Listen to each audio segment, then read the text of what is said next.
This is the Buzz Adams Morning Show podcast. Barstool Talk Daily. Except it's really early in the morning and no booze. For the most part.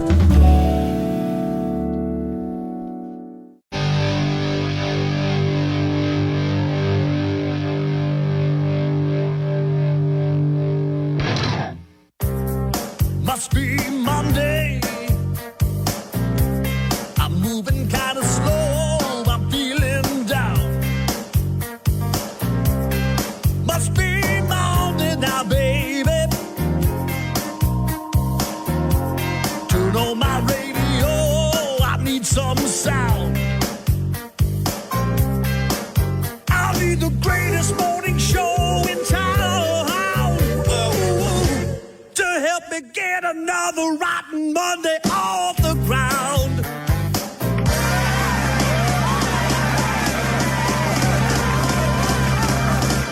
What's today? Monday?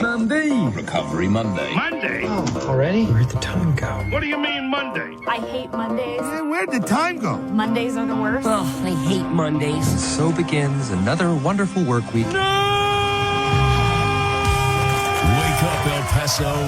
Buzz Adams is back. Okay. Are you done? Let's get back to work. Showtime. Only on 95.5 KLAQ. Thank you so much. Good morning and welcome everybody to the show for this Monday morning. And a full week of broadcasting, our final week for the KLAQ Go Fund Yourself cash codes. And we'll have the first one of the day and of the week coming up in the 8 o'clock hour. Be listening for cash codes, and they could win you some big money. For instance, every day we get 10 winners. Each of them gets $100 apiece. But the top prize money is when the contest concludes. So after this week, we're going to have a drawing, and as long as you've been putting those cash codes in, you could win $30,000. Anytime you hear a cash code given out on the air, go and enter it. You can pop open the KLAQ mobile app or use your computer and go to KLAQ.com. Enter the app before midnight of the day that you get those cash codes. And we got 5 more days to play. A bunch of time for some winning. Cash codes get started at 8 o'clock and go through 5 o'clock this afternoon every day this week. Good morning, Nico Ajimian. Good morning. Hello, senor. Hey, how's it going? How was your weekend? It's good. What? What do you got? You need to button your shirt. Look at that. No, Your that's shirt- how it's supposed to be. Really? You got to have four buttons unbuttoned all the way to your navel. Then where's your gold medallion? Because you need to put that on. You just can't Turn around. I just show Joanna. She's got to see how. Looking good. Yeah, look at that. Looks good. That's a plunging neckline. I like a plunging neckline on a man. You just can't.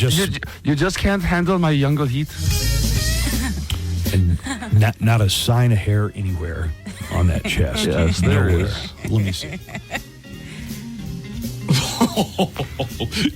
Joanna, you got to get a picture of that. That is like the most pathetic, like 4 strands. Buzz, don't say that in front of him. Stop. Tell me later where he's not around. All right. Joanna. Well, you need to take the I'm picture sorry. of it. Don't make fun of Larry, Curly, and Moe.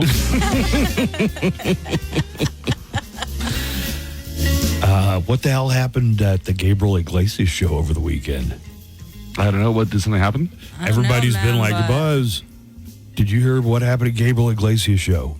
Joanna. Yeah, everyone's like, I can't wait to hear Buzz Adams on Monday morning respond. Well, I don't know what he said. And I they don't wouldn't know let you what take your phones or cameras Right. in there. So. I don't know what he said, but everybody in the Fit Fam comments is saying that he brought up the Deadpool again. That was 20 years ago, The man. Deadpool that we haven't done, or I haven't done it since I've been on this show. Right. We haven't done the thing where we pick out celebrities that we think are going to die. Should we? You know. Should we bring that back? Let's bring it back. I don't know. You do it, and for the most part, nobody ever hears about it. But the one guy who does hear about it is, Gabriel very Iglesias. upset about it 20-something years later. And it wasn't just that. I don't know. Gabriel, it just takes offense to anything I say. Didn't he come on the show? Yes. He's been on the show any number of times. I really do want it. I didn't know that he said something at the concert. I thought he does it every time he comes into town. I went through the same thing like 2.5 years ago. I don't have anything bad to say about Gabriel. I never did. But apparently it's a real thorn in his side, from what people are telling me. But now I know why I wasn't asked to open. I think I can think of other reasons. If you want to go down the list here, I don't think this has anything to do with it. It's got like 1% to do. Yeah. So I don't know. Yeah, I'm now part of Gabriel's act. That's fine. If he ever wants to come on and talk it out, it seems like this is bothering him way more, I feel like, than it should after all these years. So, I mean, if he needs me to apologize again, I'll do it. But I've already apologized for the thing. But that's not the only thing. All right, Joanna is going to have our Hollywood Cheesemate coming up in just about an hour. Entertainment news and news from Hollywood. Joanna, what do we have on the way? Well, just in time for the Halloween season, a new Airbnb is coming, and it's based on one of the most scariest movies ever. Mm-hmm. And I'll let you know what it is in entertainment news. One of the most scariest. Well, it's not that, and that's a double positive, by the way, but I'm going to ignore that. I'm going to say that it can't be the Psycho House because that's on the Universal lot. Okay. The tour goes right by Good it. guess. Yeah, so it's not that one. All right, about an hour, we'll find out. And Nico, get something in the news ready to talk about while I deliver the weather. All right. Does Glenn Powell starring in a remake of The Running Man count? Glenn Powell for your news? Yeah. No, that's Hollywood. That would be Joanna's territory. Oh, okay. Is that true? Glenn Powell's going to be in a remake of The Running Man? Mm-hmm. Well, they may replace Schwarzenegger, but they'll never replace Richard Dawson. You don't even know who Richard Dawson is, do you? Give me a kiss. Give me a kiss. Yeah, the host of Family Feud back in the day. He was the sleazy, corrupt game show host on Running Man, the original. Golfers forecast brought to you by Painted Dunes Desert Golf Course. Sunny, near 90 today, 89, let's say. Maybe it might cross the threshold and get into the 90s. Looks like low 90s for the rest of the week, and no rain in the forecast. Not seeing any rain, not seeing any high winds either. So low 90s, a lot of sunshine. Looks like that is how every day is going to shape up this week. And guess what? The weekend too. Sunny, right around 90 degrees for the entire week. El Paso weather brought to you by Painted Dunes Desert Golf Course. You can set up all your tee times and reservations online at painteddunes.com. That's painteddunes.com. Or call them at the Pro Shop. The number is 915-821-2122. That's 915-821-2122 for Painted Dunes Desert Golf Course. The air show is this weekend. So we're going to have the CEO of the Amigo Air Show. Joanna and I were talking, reminiscing partially, but just trying to remember how long has it been since they had the air show. Joanna thinks it's about a decade. I think it might be closer to 20 years. Wasn't it last year? No, this is the return of it because it's been a while. Somebody might have gone out and flown a remote controlled plane and a couple of kites or something, but I don't think they've had the full-on air show in quite a long while. I would say maybe 10, 11 years. Yeah, but at least a decade. Yeah.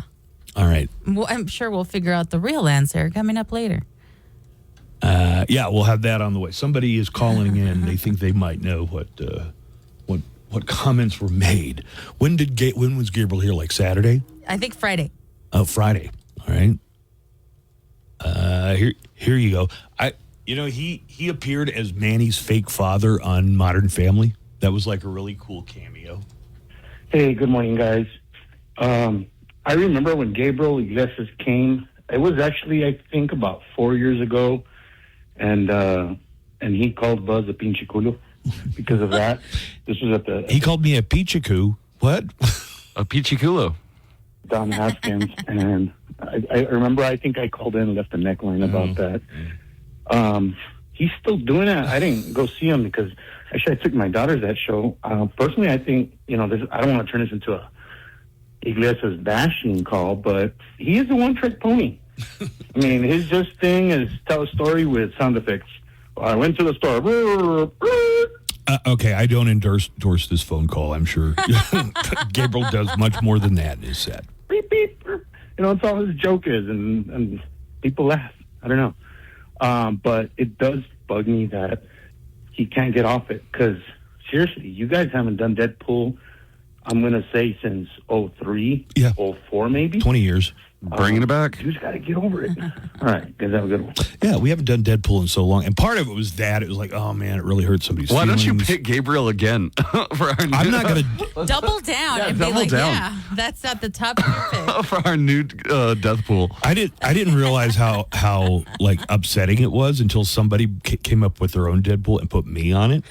And I was like, wait, this changes everything. That's hurtful. This is very hurtful. So, yeah, I don't want to turn this into a bash on Gabriel Day, but if he ever wants to come back in, good. God, I thought we buried the hatchet over this so long ago. Nico, news headlines. What's coming up in the news today? Hurricane Milton is headed straight for Florida. We just had Helene, Hijklm. We've had 5 hurricanes since last week? I guess. Or named storms? Yeah, I guess there's like other tropical storms and things that go on smaller that we don't know about maybe. Yeah. They need to give it, wait until it becomes a hurricane before you give it a name. And House Speaker Mike Johnson is not committing to bringing back the House before the election so that they can vote on hurricane relief. On Friday, President Joe Biden sent a letter to congressional leaders requesting more money above what was put into place with the short-term funding bill that was passed just last month. House Speaker Mike Johnson, the one person that could call a Congress people back for an emergency session to approve the funding, said in an interview yesterday, we'll be back in session pretty soon. It's like 30 days from now. Well, 29 days until the election. And I don't know if you heard this, but Trump was saying that FEMA didn't have any money because Biden took all the money out of FEMA and gave it to illegal immigrants. Yeah. That turned out not to be factual, and I know that'll come as a surprise to a lot of you supporters of the former president, but it turned out not to be factual. But what was surprising was they came out and showed proof that Donald Trump diverted FEMA money to lock up immigrants during his administration. Wow. I mean, see, that would have gotten more than a wow in the pre-Trump era. People would have been, wait a minute, he accused them of doing this horrible thing, and then it just came out that he did. That's exactly what he did, and the most we can muster is wow. Yeah, right, is wow. It's so old hat at this point, right? We got Today in Sound clips on the way. Elon Musk was at a Trump rally over the weekend and kind of went a little cuckoo, went a little batsy-watsy. Dark MAGA. Yeah, dark MAGA. So we're going to hear from that coming up today in Sound Clips on the way. The Daily Calendar. Hey guys, it's October 7th. Today is consignment day. So instead of trashing hardly used stuff you don't need anymore, maybe bring it to a consignment store and resell it. It's LED light day. Replace some bulbs. Save some money. It's You Matter to Me Day. Tell the people you care about that you love them while you still can. It's also National Frap Day. Frappe Day. Frap Day. Get a cold blended coffee drink and come fight me. And that's your Daily Calendar. Oh, frap, not fap day. Got it. I'm Daniel Paulus, and whether you're wrapping up your workday, savings off regular prices, exclusions apply. El Paso's own live and local, The Buzz Adams Morning Show, 95.5 KLAQ. Coming back, 5, 4, 3. All right, we're going to get into Today in Sound Clips. Something's missing from the show. Where is Cowboys Guy?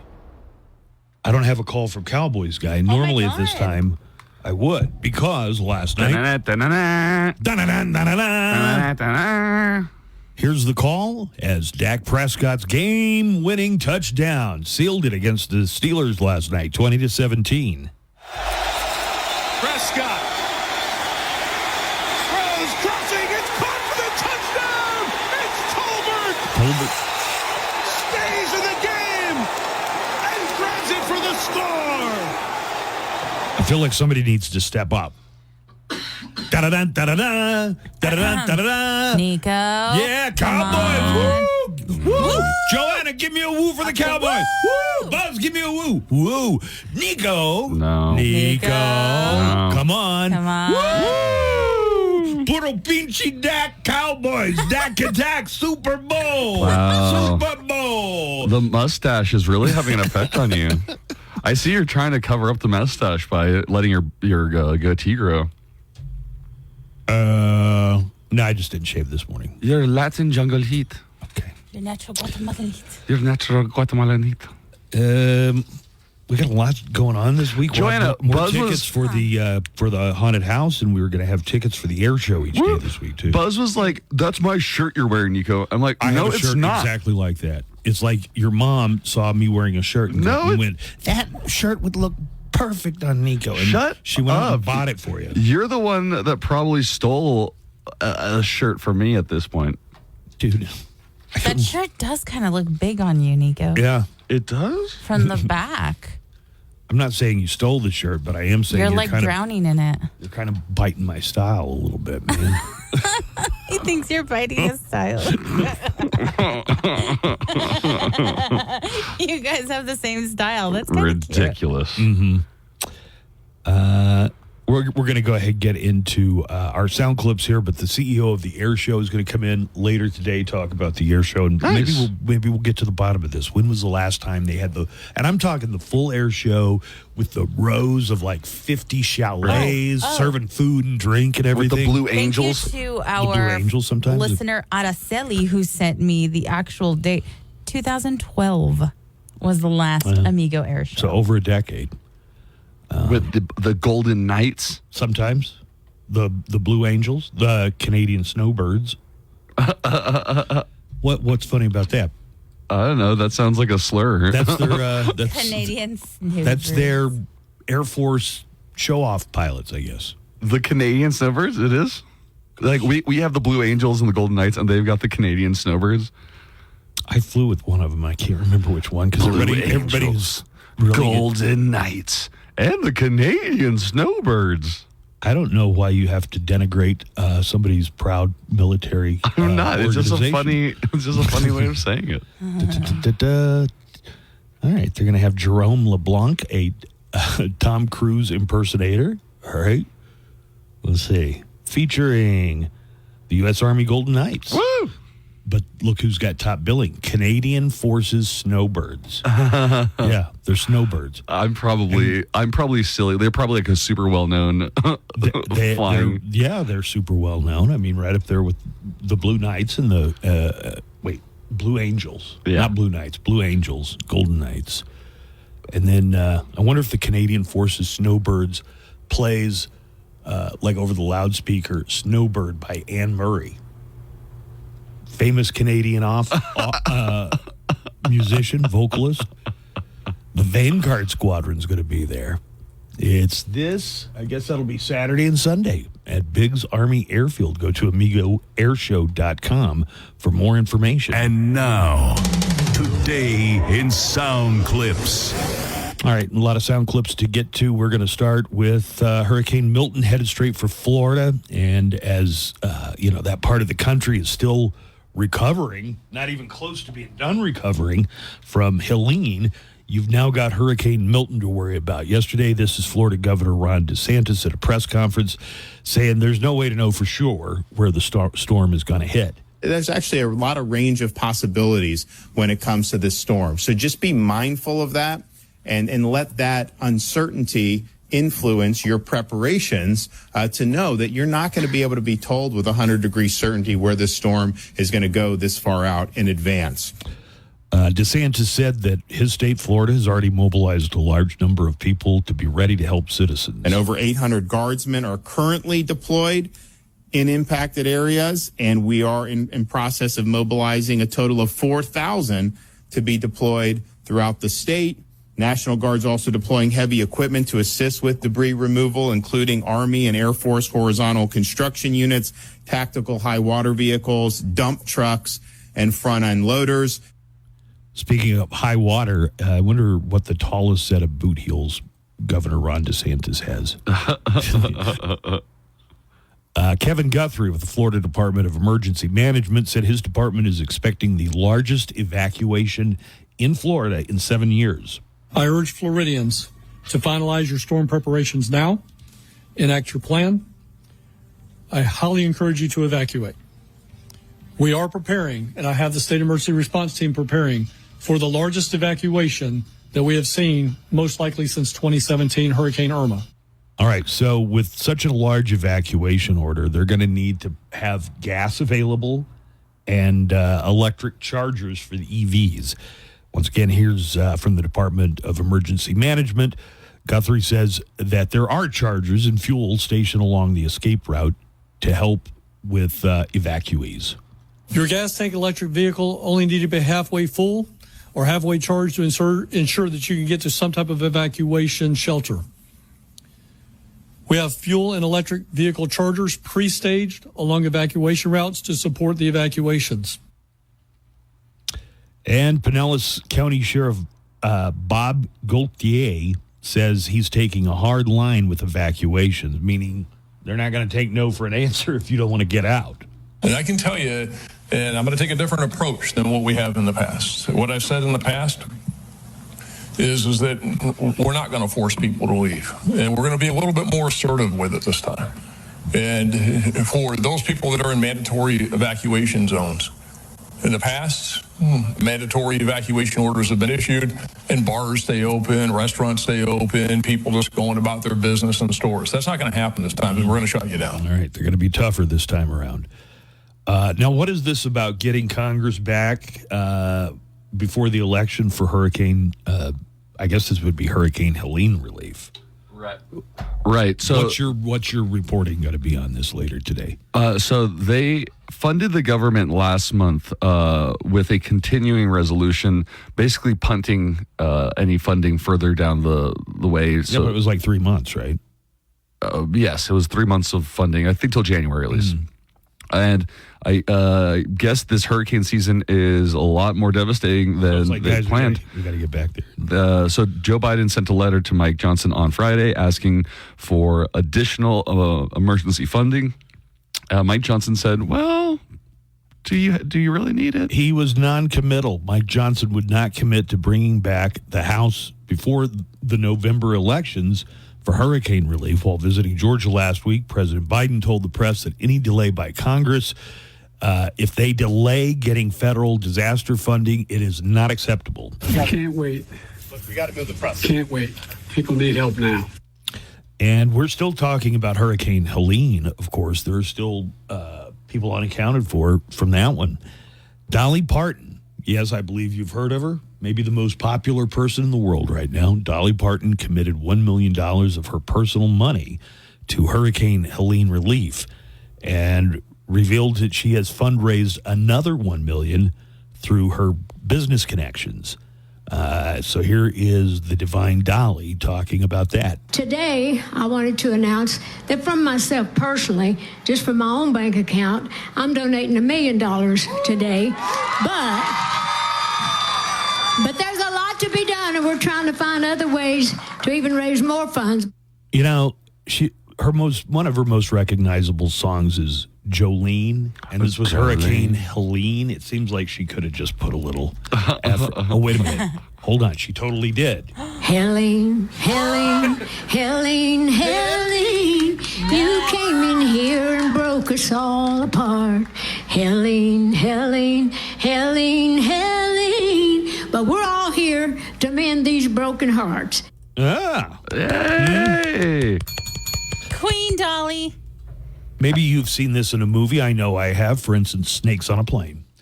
Okay. Somebody who's not a pilot has to land a plane because the pilot's out of commission or whatever. I've always wanted that to happen to me in real life, where somebody's like, we need a pilot, and I get to go fly the plane. But what if you're responsible for hundreds of fiery deaths? Oh, that would happen because I'm not a pilot. Yeah, right.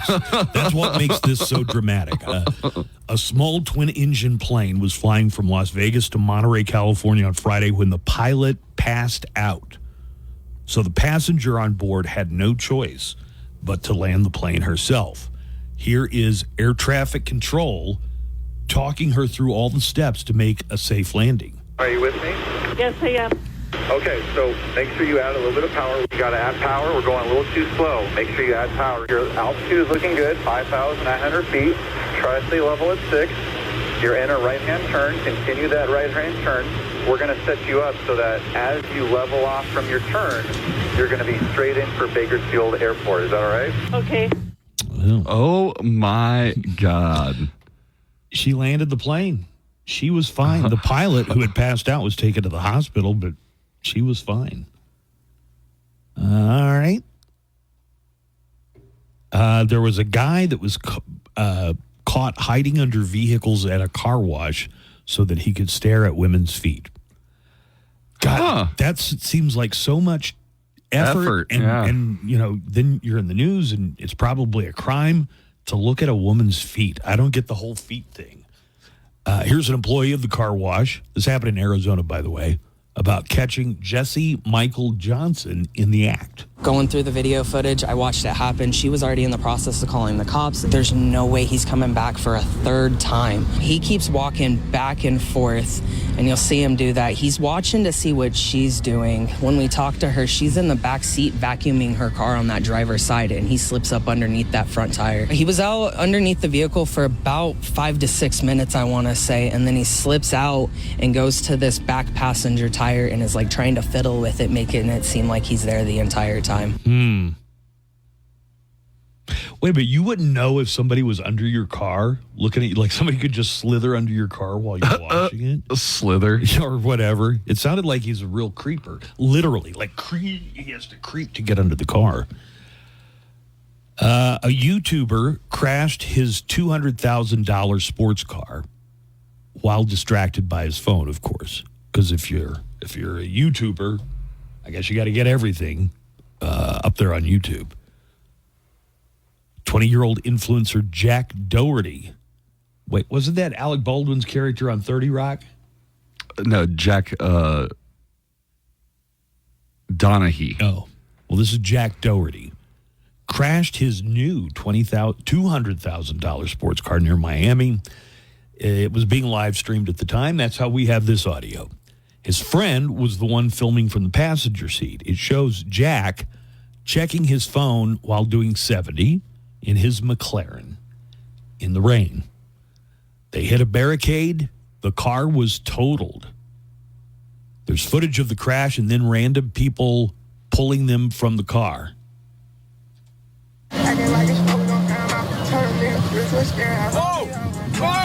No!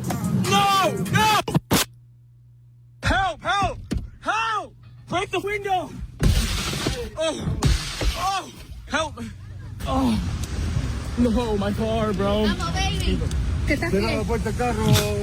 Dude, my car. Okay, so that's the kid, right? Let me explain what's going on there. They never stopped recording. They were recording through this whole thing. So Jack looked directly into the camera while people were pulling him out. He doesn't say thank you to anybody helping him, and he only expresses concern about his car, not his friend who's bleeding from his face in the passenger seat. Oh, my God. That's right. The other guy had blood streaming down his face. But all the other guy, Jack, does is hand him another phone and says, film on that one, too. Later, he can be heard directing someone else to, quote, make it look good. No! Are you kidding me, bro? Michael, are you good? Michael, are you okay? Michael's the friend Michael's with the blood all over his- bleeding. Yeah. Thanks for the concern, dude. Oh my God, bro. Bro, my whole car, bro. This reminds me of a yuppie joke. So a yuppie's driving. He's driving his brand new BMW. All right. And he gets in a wreck, and it's a horrible collision. And people come up to help him, and he's like, my BMW. And so he goes, dude, your arm's been cut off. And the guy stops for a second. He goes, my Rolex. Bro, my Rolex. No, Michael, here. Michael, film on that phone, too. Wow. Oh, my God. Can you film on here on the phone? And just make it look good. Look through here the whole time. Bro, Michael. Make it look Make good. it look good. Make it look good. For So the anyway, Doherty, the does this bother you at all? Yeah, because they could have wiped out a van with a family full of kids. Just quit being jackasses out on the road. I know. Let's not say. I'm not saying that. Okay, that part is bad. The whole distracted. But what about like the afterwards of them filming the whole rescue and like needing to like live the life? That's the least of it. I mean, just the fact that you were doing it and that you're going in an 70 miles an hour looking at your phone. Yeah. So Jack could face charges for distracted driving. His 21st birthday is tomorrow. He has been banned from the streaming site Kick. All right. I got one more. The way you said that was like, and I don't know what this last part means, but he's been banned from Kick. Yeah, I don't know what Kick is. I bet there are plenty of people who don't know what Kick is. Yeah, I don't really know what it is.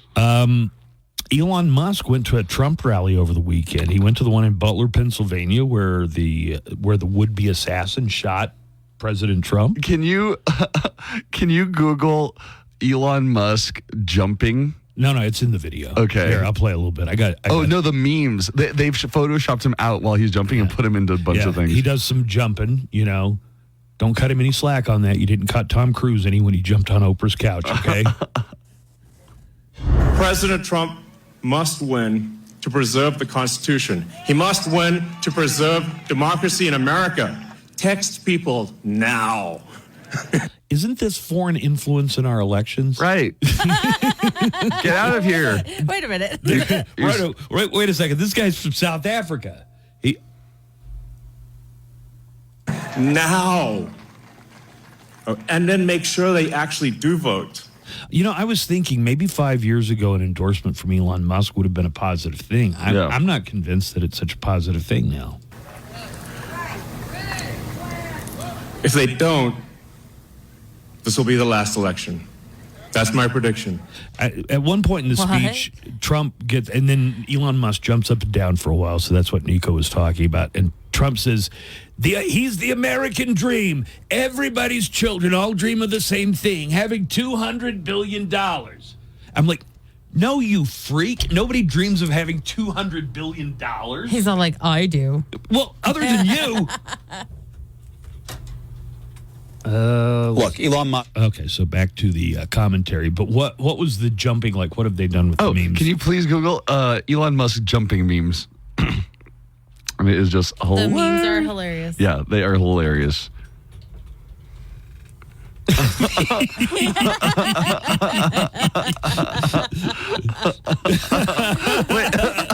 go to the one with Rafiki holding him up as Simba.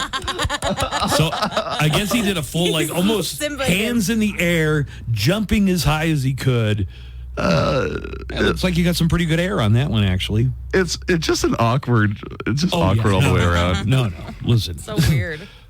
Good luck driving that Tesla around today. Darkest timeline we are living in. Yeah, darkest. Attention Tesla owners. If you've been unduly embarrassed by the actions of Elon Musk, you may be entitled to compensation. If you felt uneasy at the sight of Elon on the border in an ill-fitting cowboy hat, or felt uncomfortable seeing Elon's milky white man boobs on vacation in Greece, you may be suffering from muscothelioma. Call the Muscothelioma Attorneys Network, like Dan S. of Henderson, Nevada. I was so embarrassed seeing Elon jumping around at that campaign rally like my drunk uncle at a wedding reception. And I know embarrassment. I bought one of his Cybertrucks. Even if you're a doucher who bought a Cybertruck, you may qualify for a cash settlement. Whether it's platforming Nazis or giving your child a name that resembles that of a Star Wars droid, if you can't get the musk of shame off of you, call the Muscothelioma Attorneys Network at 1-800-ELON-BE-GONE.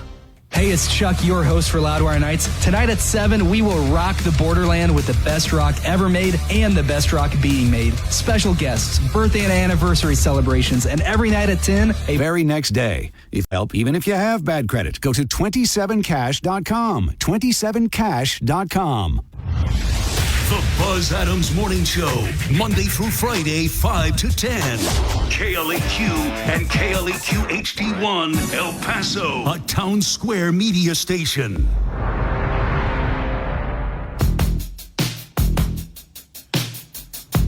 The biggest upset over the weekend was in college football. Unranked Vanderbilt knocked off number 1 Alabama.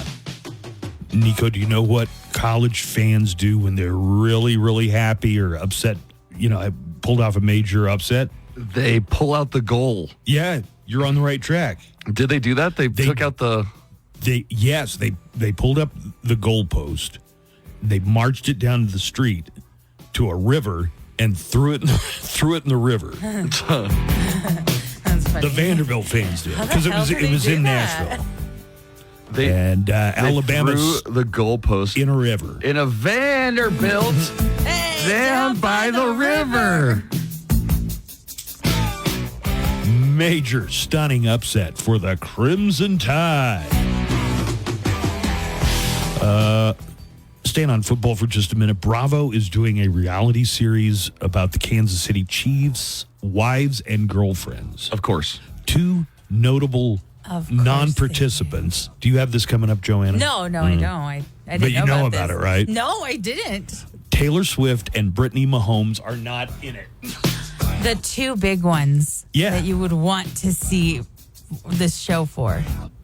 That's right. I'm trying to think of what I could compare that to. I mean, Golden Girls without Sophia. Yeah. Who would want to watch that? Golden Girls without Sophia and Rose. You know? Yeah. These are the two they want to see. Be like if the Beatles were all alive, having a Beatles reunion to leaving John and Paul out. Yeah. There won't be Taylor Swift or Brittany Mahomes, but all the other players' wives, like, I don't know. I can't think of a single other one. Are going to participate. There's the wife who's like really good at making jackets. There's a wife that's good at making. Oh, then there's the kicker's wife who doesn't own a pair of shoes and stays in the kitchen all the time. Oh, right. Oh, yeah, the trad wife. Harrison Butker. Butker. She's probably going to be on it. What a Butker. The new Joker opened to a disappointing $40 million. I got to tell you, even with the bad reviews on Friday, I was still going to go see it, but the bad word of mouth just kept coming in on Joker 2 to the point that I don't think I'm ever going to go see it. Yeah, I've seen a lot of people say it's just not good. All my friends were like, I don't want to taint the beautiful memory that was Joker. Yeah, Joker was a solid, very grounded movie that happened to be about a supervillain. It was so good. Let's see. Keanu Reeves made his professional auto racing debut Saturday. He spun out, but he did end up finishing the race in 25th place. It doesn't say how many racers there were. I wouldn't be surprised if there were 25 racers. He's a pretty big gearhead. Like his I think he owns a motorcycle company. Yeah. And they're all about like designing really good motorcycles. I don't know. Like motorcycles, if you saw one, you'd go, whoa. Tonight on TV. Wait. Go back to where you had Keanu Reeves, because there was a really funny line. It said that Al Pacino's baby mama, Noor Al-Fala, was spotted in a car with a much younger man. 68-year-old Bill Maher. Oh my God, that is much younger. It is much younger. But also, wait, she's not with Al Pacino? I know. They're not together. Love is dead. No, I think they might still be together. Oh. You go out and you have a good time. They have an agreement. Oh. But don't show Bill Maher your hoo-ah. As I was about to say, more on TV tonight, speaking of football and the Kansas City Chiefs. Monday Night Football, the Kansas City Chiefs host the New Orleans Saints on Monday Night Football. Steve is going to have his watch party over on the east side. Dancing with the Stars tonight on Disney. Did they move Dancing with the Stars to Disney Plus? Tonight is Soul Train night. You guys don't remember Soul Train, do you? No. Soul Train. It was like a dance party show. Okay. Yeah, who's the host of Soul Train? Don Cornelius.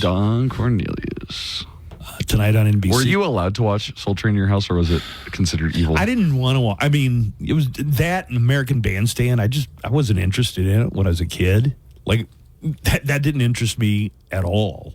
Music is by the devil. Well, it was on Saturday, and Saturday, once we got cable, was the day we could watch wrestling from different parts of the country almost every single hour of the day. So Soul Train was not going to make the cut ever. Sorry to Soul Train. The 2-hour 4th season premiere of Superman and Lois on the CW. I watched the first episode of this one, I guess 4 seasons ago, and I thought it was pretty good. It's good. But real good. Not good enough to hook me, I guess, because I didn't end up watching it a lot. I just started watching DC's Stargirl. Okay. With Luke Wilson, Amy Smart. Go on. Just a bunch of really good actors are in it. What's it on? Max? What's it called? Stargirl. And that's a superhero? Stargirl. Yeah. Never heard of that one. That's on Max. Yeah. Yeah, she was part of, Starboy was the original character. They transgendered her? Yeah. Okay. And are people freaking out over that, or nobody cares? Nah, nobody cares. It's good. Tonight on CBS 60 Minutes has an election special. We need to get to the Mo Show calendar and daily almanac of events. How are we on the break so far today, Joanna? Well, so far you're good to go. Oh, good. All right, let's go ahead and look at the Mo Show calendar and daily almanac of events. Whoops, wrong That's one. good news, bad news. I know, I'm sorry. Joanna. You're really Albertoing it up right now. I know. We're also going to have the CEO of the Amigo Air Show. The Amigo Air Show returns after a dozen years. Thank you for the listener who set us straight on that. Today is Blue Shirt Day in recognition of World Day of Bullying Prevention. Yeah, that's why I'm wearing mine. So I won't bully you anymore. Thank God Joanna's still wearing a black shirt. Thank you. Today is World Cotton Day. And I'm a little repetitive here, but it is World Day of Bullying Prevention. Birthdays today include Tom York of Radiohead. He's 56 today. Simon Cowell, the mean judge on, I can't honestly, American Idol, was that what he was on? Oh, he's on America's It seems Got like he's Talent on right a now. dozen different things, but okay, he's 65. Yo-Yo Ma is the world's most famous cellist. He's 69. And I'll prove that to you. Name another cellist. Itzhak Perlman. He was a violinist. Wow. Wow. I got the strings.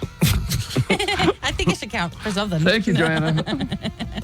Bon Jovi's longtime drummer, Tico Torres, is 71. The drummer for Bon Jovi.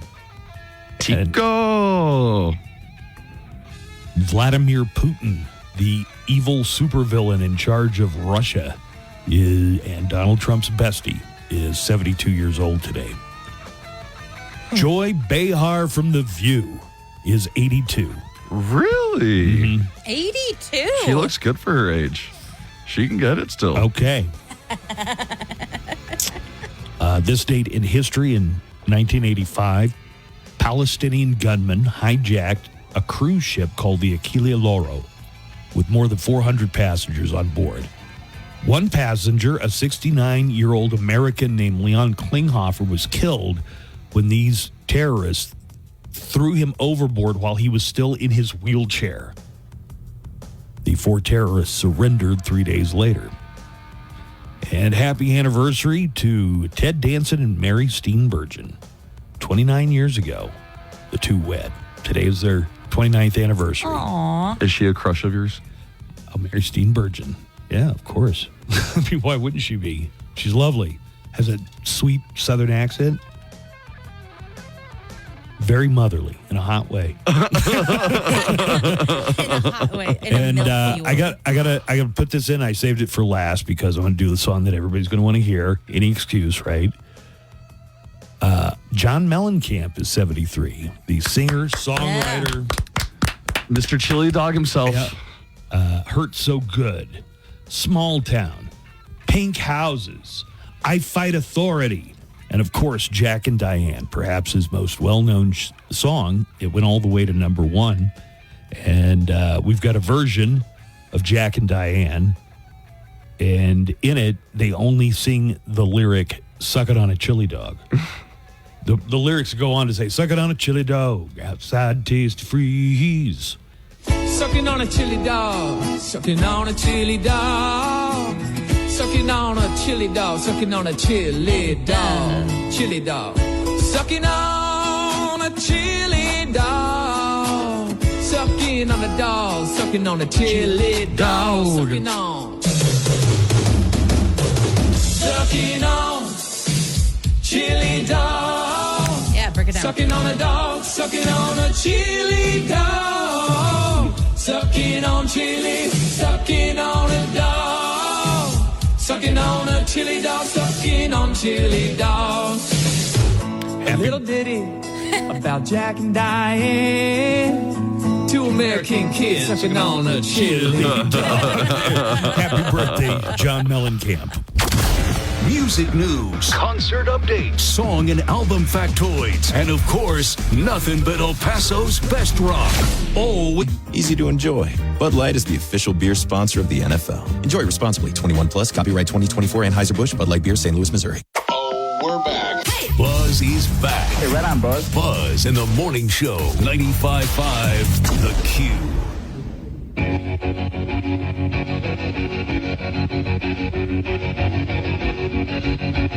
The estranged brother of Madonna passed away on Friday. He was only 63 years old. He must have been the little brother then. Estranged? In her Instagram tribute, Madonna admits that they hadn't been speaking, but says, quote, "When my brother got sick, we found our way back to each other.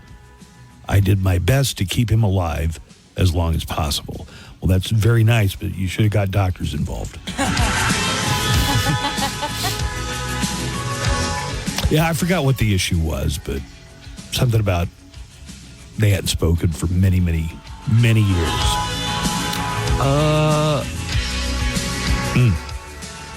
What?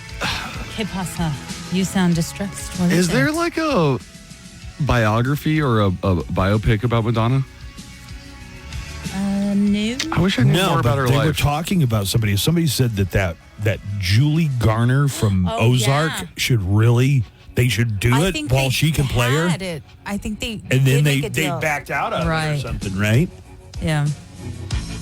Joanna has the Hollywood Cheese May. That's on the way in just a few minutes. Anybody who went to see Gabriel Iglesias, Fluffy, at, where was he? The Don Haskins Center? The Dawn. If you went to go see him, I just want you to know, I haven't done anything to make Gabriel mad in like 20 years. I'm This not is all- sure he said anything this time because I got hit by two people when I walked in the building today. Dude, go to the Fit Fam comics. I was look. Well, you know what? I'm going to go to the Fit Fam Comics because I was. Grizz told me, and then when Joanna came in, she's like, "Oh, what?" I was like, what happened? All right, I guess. You know how I found out? Lisa. Of course. Lisa messaged me right away, and she was like, what did Buzz say? It's the same thing. And It's then the I'm same all thing. like, It goes back to 2003, me man. awakening from my afternoon nap. What are you talking about? Google's top "Is It Weird" questions of 2024. Wanted to know, they asked, or Google saying these are the questions that people ask. That is so that begins funny. with, "Is it weird too?" I Okay? just did a Google search of my own Is like it this. weird? Is it weird? Okay, so on Friday, I was invited by a friend. They have a dog, and it was before my open mic, and they said, "Will you meet me at Mutt's Cantina?" I said, "Sure, I'll meet you there." I didn't have a dog at the time. Is it weird to go to a dog cantina without a dog? Yeah, I didn't have him at the time, but I lived next to the place, so I went to go meet my friend, and Did they have a dog? They did. Oh, well. If you guys were sitting at a think- table yeah, dogless, that would have been weird. That But would have I been felt weird walking. I felt like I was going to a playground for children Like without they're a kid. checking, like, hey, where's your playground without a kid? Yeah, I felt like I went to Where's Chuck E. your Cheese dog, without a you kid. weirdo? Yeah. She's like, "No, come here, give me the other dogs. I'm going to touch here to them." see the other doggies. And what did Google say? Was it weird? It did. It said no. People would go all the time to dog parks alone. They just like to see the If you dogs. meet up with somebody. Yeah. But I did Google, is it weird to go to a dog cantina without a dog? Yeah. They told you no, huh? Joanna, I guess I'll run these by you. And then I'm going to act as Google and tell you if it's weird or not. Oh, okay. Hey, Google, is it weird to go to a bar alone? Totally weird. Wait a minute. Hey, Mike. Totally weird. No, it's not weird to go to... Who says it's weird to go to a bar alone? Joanna just did, and she's playing the part of Google. No, it's Like not. if I were Google, I'd be like, hell yeah, it's weird. It's not weird. No. I go to bars alone all the time. And leave alone, too. You're only proving my statement. Yes, it's weird. All right, Google, is it weird to talk to yourself? Totally weird. Okay, I see what you're doing. You're just going to say everything's totally weird? Yes. Okay. I don't want to play this game. Why not? Hey.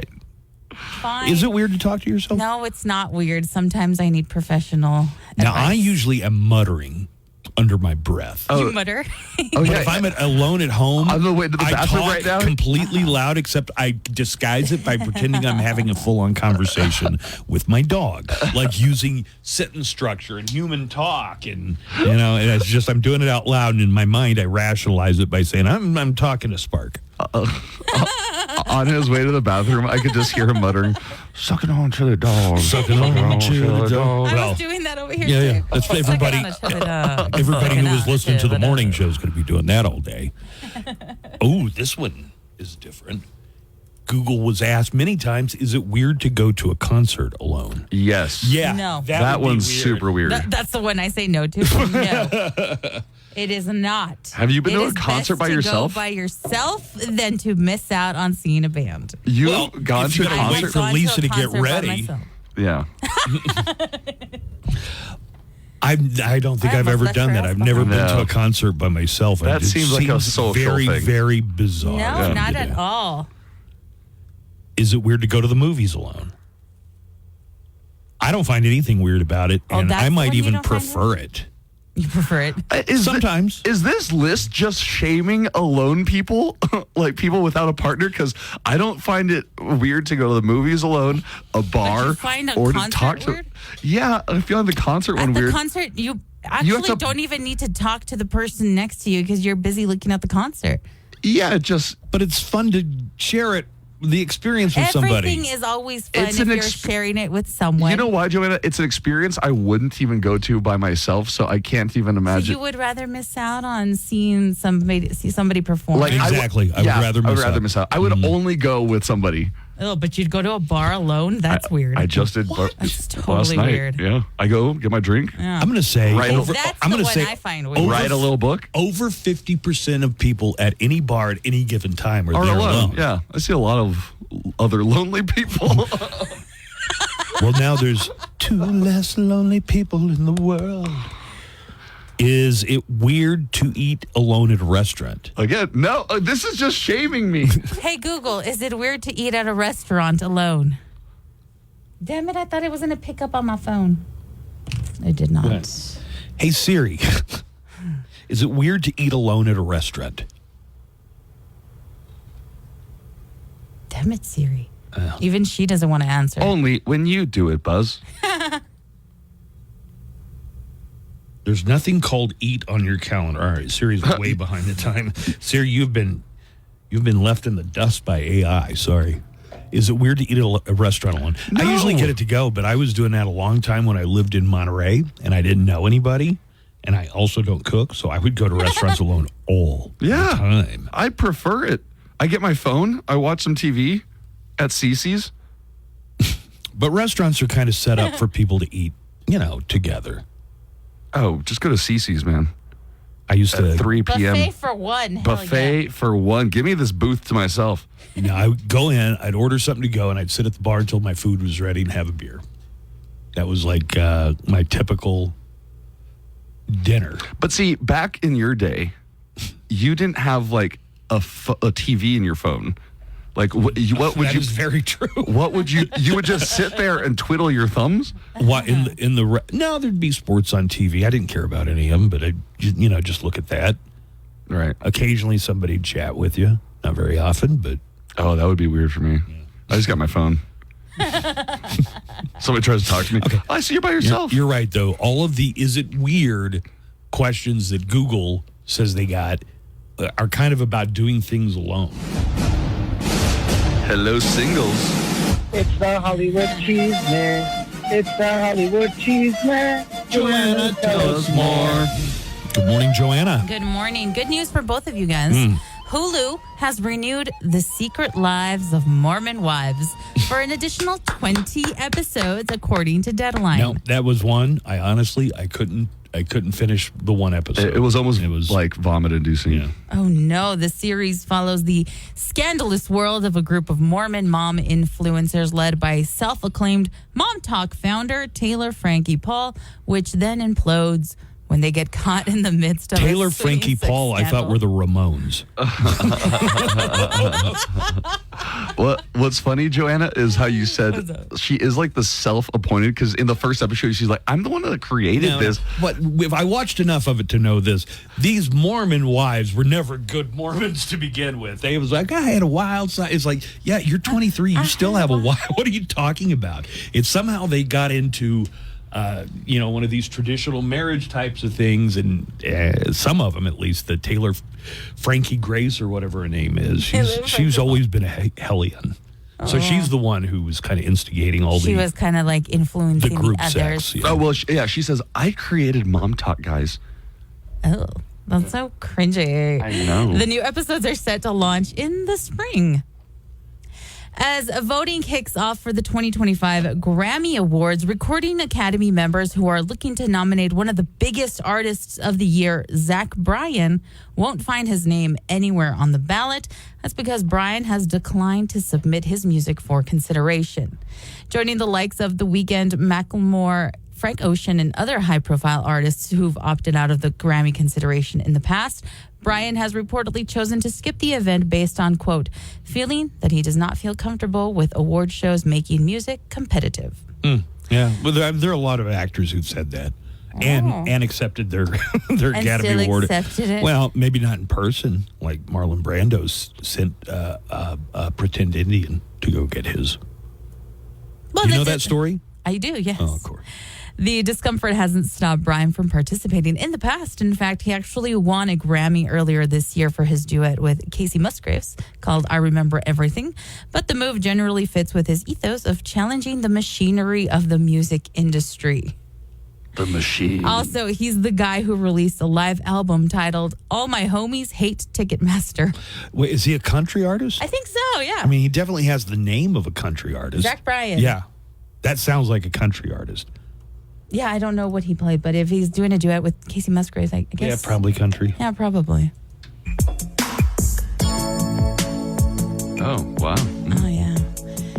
In addition to shedding light on the 1989 Menendez murder case, another byproduct of Ryan Murphy's Monsters, the Lyle and Eric Menendez story, has been the resurgence of the popular late 1980s, early 90s singing duo Milli Vanilli. Until Murphy's show, the band and their infamy had been used as an easy punchline or are just a distant pop culture memory in people's heads. But now a younger generation is rediscovering the magic of their sound, and a considerable spike in the band's streaming numbers prove it.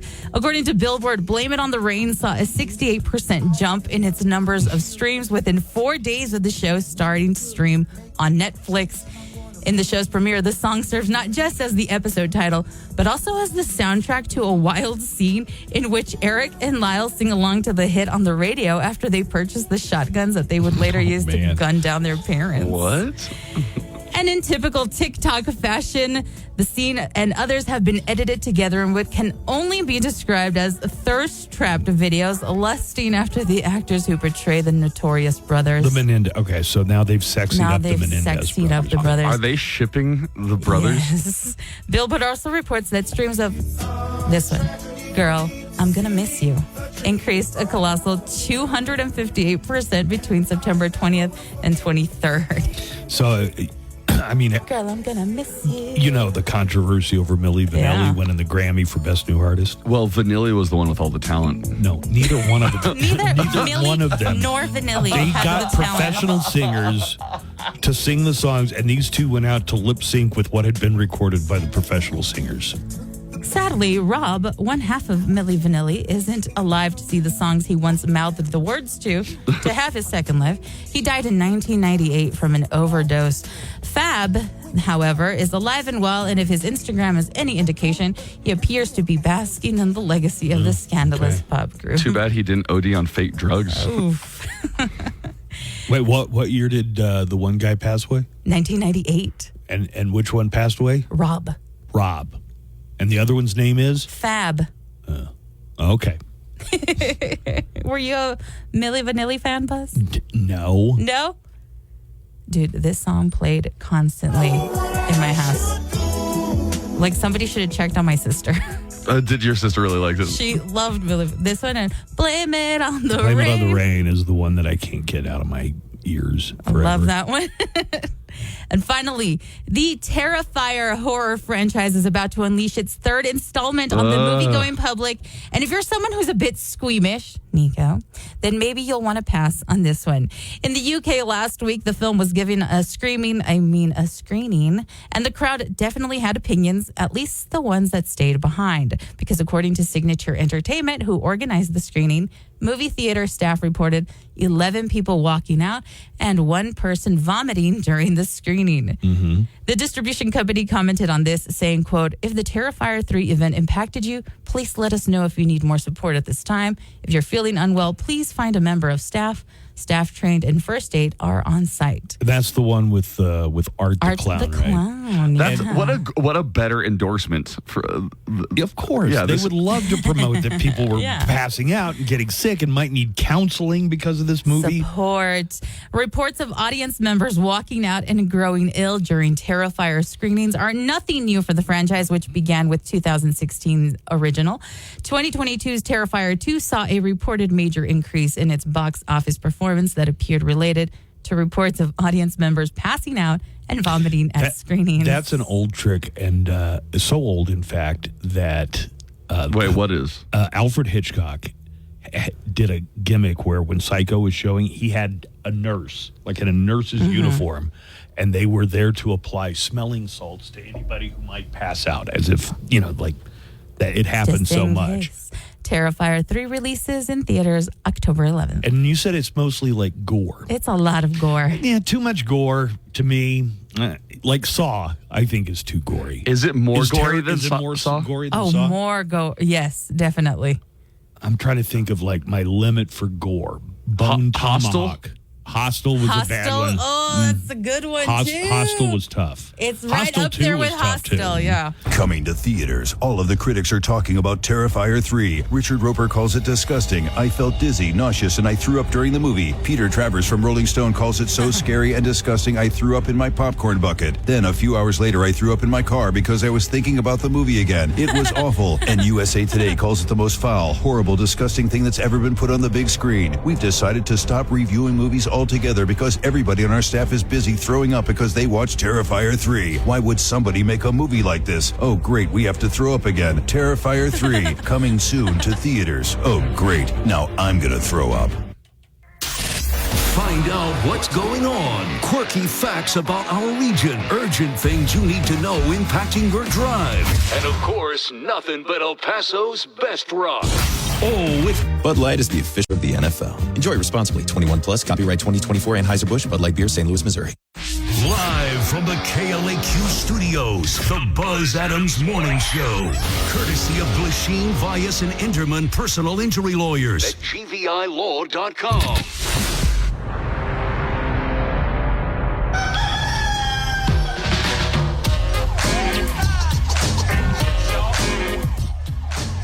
All right, Bingo has an Am I the A-hole? Yes, you are the a-hole. You'll give us the details. Do you want to give us the headline now?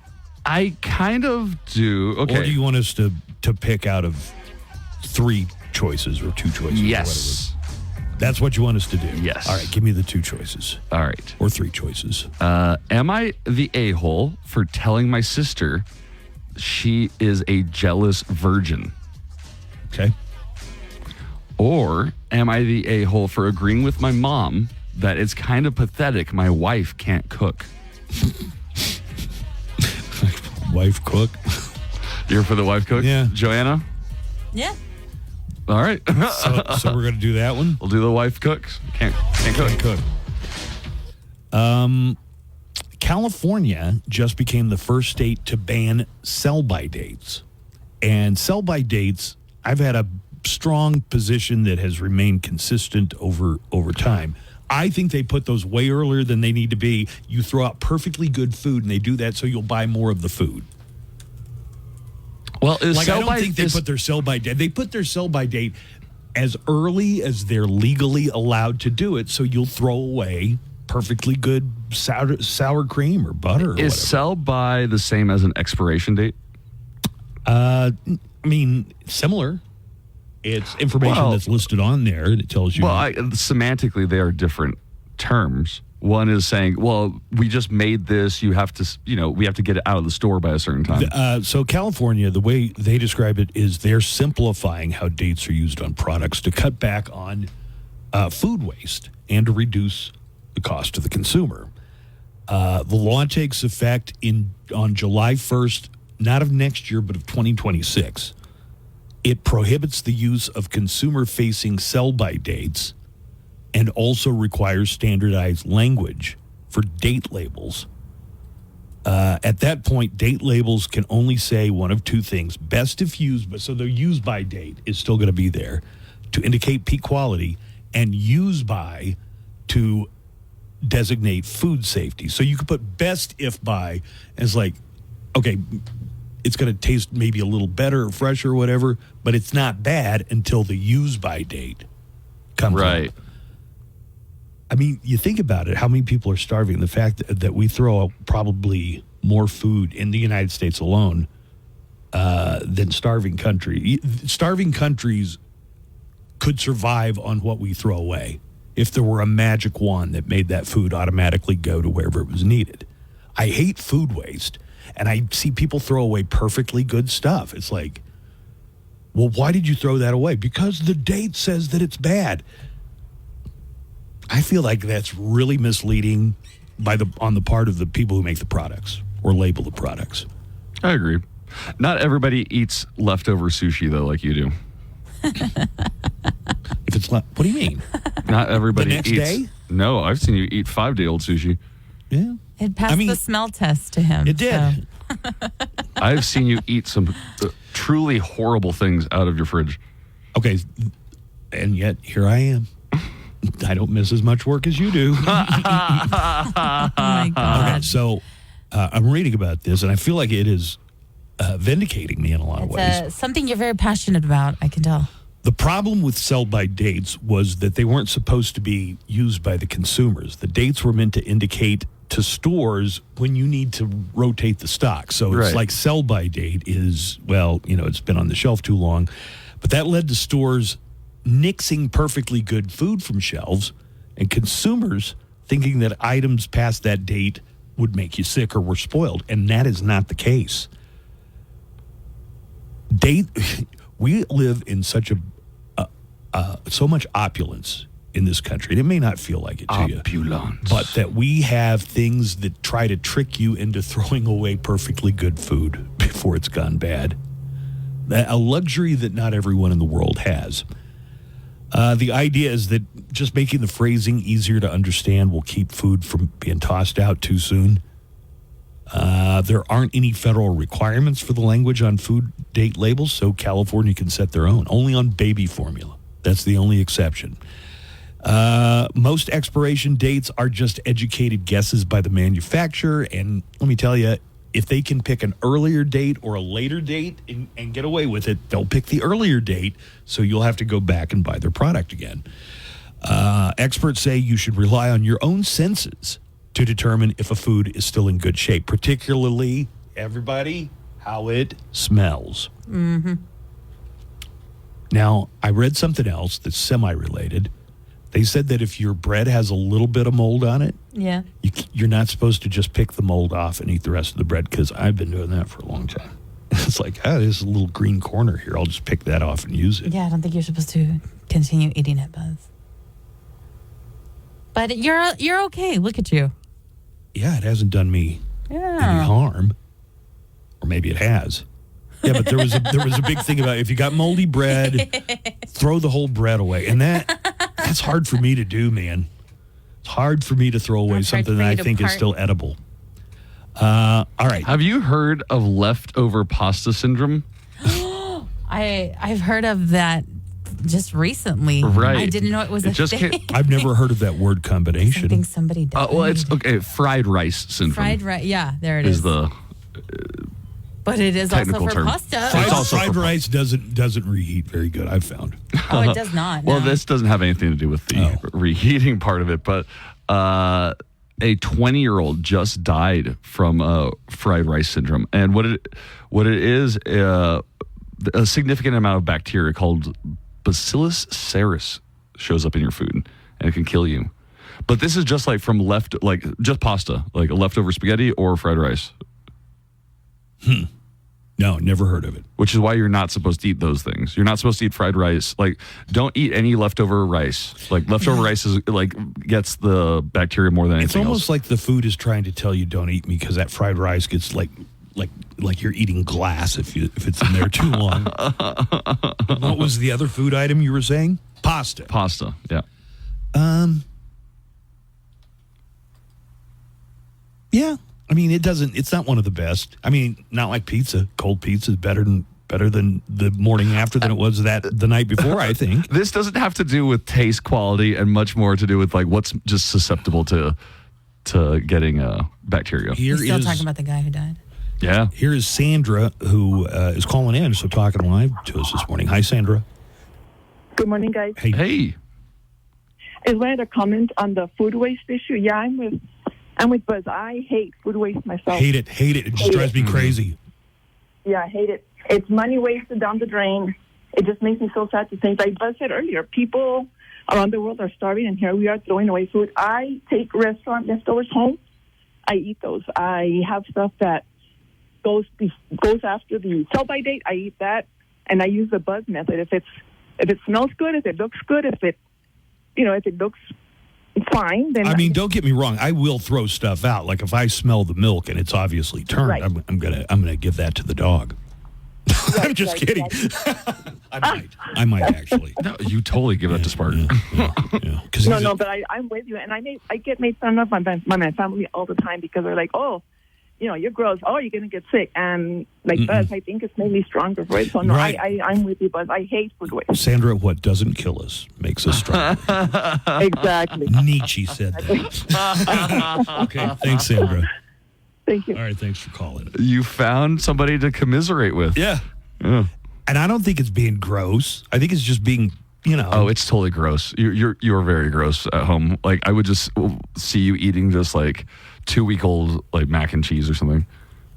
No, like, mac and cheese doesn't last at my house for 2 weeks. A lot of people do the thing where a lot of people do the smell test if it's okay. My mom does it. She's like, smell it. If it's fine, go ahead and drink it. Yeah. But Buzz takes it to like an extreme. Joanna, we have 2 more or 1 more break this hour? 2 more. Oh, we better take a break then. So give me the headline that we picked out for Am I the A-hole? I lied. Only 1 more. Oh, so we're good? Yeah, we're good. Okay. Am I... all right. Fine. All right. You got our pick. It's about the husband who agrees with his mother that his wife should cook. That's right. I'm married to Harrison Butker of the San Francisco from the Kansas City Chiefs. Am I the a-hole for agreeing with my mom that it's kind of pathetic my wife can't cook? I, a 28-year-old male, have been married to my wife, who's 31, for about a year. Overall, things are great. But one thing that's been bugging me is that my wife does not know how to cook, like at all. I've been the one to handle meals, which I was fine with in the beginning because I enjoy cooking. But over time, it started to wear on me, especially when I come home after a long day at work and still have to cook dinner while she relaxes. Well, but what does she do all day while he's at work? Well, he says, well, she relaxes. So I don't know. But it could be after she had a long day at work. And if you don't know how to cook, you don't know how to cook. She refuses to cook and claims there is nothing wrong with not being able to cook. It's been an ongoing issue between us. I've been trying to teach her, but she is really bad at it. Well, She told you she couldn't cook. I And you imagine still married you her. knew this before. Yeah, You it's got not a married. skill that you just kind of like just do. You have to you have to practice all the time. You know that I cook, but my definition of cook is like start an open flame and hold meat over it. Yes. That's cooking. Yes. Like I'm not or chicken nuggets in the right. oven. Like you can definitely do frozen stuff. Ravioli, I make a great ravioli. It's Chef Boyardee's own recipe. Like you get those frozen, you get the frozen salmon and stuff, and like you throw it in the oven. Yeah, throw it in the oven. So would you like consider that cooking? You couldn't make rice, for example. I wouldn't have the first idea. Right. Do you put it in water? I honestly don't know. It's not a bad thing. Well, anyways, the other I mean, some people, it's just not everybody can do it. You know, not everybody can play a musical instrument. Yeah, and he's making it sound like, well, she just hasn't done it. Right, she's just not trying hard enough. No, dude, clearly she doesn't want to do it. She doesn't want to do it. And tell your mom to mind her own business. Well, we're not even there yet. We haven't Come even on, gotten to that dude. yet. Buzz. All right. The other night, my mom, who's 56, came over for dinner. As usual, I was in the kitchen preparing everything, and my wife was sitting with my mother. At one point, my mom offered to help, and I asked if she could make the gravy or cut some fruit. My wife was standing around in the kitchen when my mom handed her a knife and asked her to cut some fruit while she handled the gravy. Dude, anybody can. Come on. Cutting fruit isn't cooking. My wife couldn't figure out how to hold the knife properly and ended up making a mess of the fruit. Oh my God, what is she, Kendall Jenner? My mom watched her fail and then blurted out, "It's honestly kind of pathetic that you don't even know how to cut a piece of fruit at your age." Well, what kind of fruit are we talking about? Because if somebody handed me a kumquat, I wouldn't have the first idea. I have difficulty with a cantaloupe. Cantaloupe are tough. Don't you just cut those down the middle and then cut them into like slices? Yeah, but I can never cut them right. It's weird. I can't explain it. That's why I get them already cut up into little chunks. Right. I was going to say, fancy. When you go, who doesn't know how to cut? I'm thinking, there's some, like, could you cut a pineapple or a... Pineapple is hard. Yeah, with my sword in the backyard. Yeah, that's when you play Fruit Ninja, and that's about it. When we play real life Fruit Ninja. Anyways, after my mom said this, well, the thing where she calls her pathetic for not knowing how to cut a piece of fruit at her age, she then went behind my wife and started to guide her on how to cut things. Look, like you do with a kid. Take your right hand and you make a cutting motion. Who needs this kind of grief? My wife kind of shrugged and finished cutting her fruit with my mom guiding her. Dinner happens, and I noticed my wife was not happy the rest of the night. My mom left. Oh, you're an empath. And my... right. Genius over here. My mom left, and my wife was pissed that I didn't defend her. She was infantilizing her. Yikes. The woman of the house. That I embarrassed her by letting it happen. Mm-hmm. When we got into bed, the argument continued, and I told her it is pathetic that she can't cut a fruit. She is literally older than me and can't hold a knife properly. She told me that's not the point, and I needed to defend her, and it's not her fault she's bad at cooking. I pointed out that she's embarrassed because not being able to hold a knife is embarrassing for any adult. Okay. My wife thinks I'm a huge jerk. Am I the a-hole? Yeah. You think he's the a-hole? Yeah. Okay, so clearly she doesn't want to learn how to cook. I mean, you just need to grasp that. The reason she's doing it poorly is so you'll leave her alone. I've done this many times with tasks that I don't want to do. You've done this yourself? Yeah, he has. Yes, I've been witness to it. What am I supposed to do? Let me do it for you. My mom was going to show me how to iron shirts. This past time she came, right? No. When I was in high school but about to go to college. And I hated doing it so much that I pretended and actually burned and ruined a shirt just to make my point so that they would. So what I'm saying is the wife is sending the message, I don't want to do this. Stop. I don't enjoy this. And he's just oblivious to that. So yeah, he's the a-hole. And to this day, at 60 years old, Buzz does not know how to iron a shirt. Dude, who does? Wait, so what would you do with your ironing? Would you just send it back to your mom? Yeah. Oh my God. Yeah. I come home from college. That's kind of a douche move. Guess what? I did it for 4 years, and my brother after me did it for 4 years as well. Joanna is. Also, you better be careful going with that. You're older than I am. She's 31. He's 28. That's a big fight of brewing there. That's another fight. That's gonna. Another one. Everybody sucks here. No. Oh, right. Come on. Yes. Take a stance, woman. Okay. Fine. Yes, he's the a-hole. Is the a-hole. All right, that's 2 for yes. Okay. Nico to play devil. Look, if she's standing around in the kitchen, not doing anything, there's a difference between not knowing how to cook and just willful.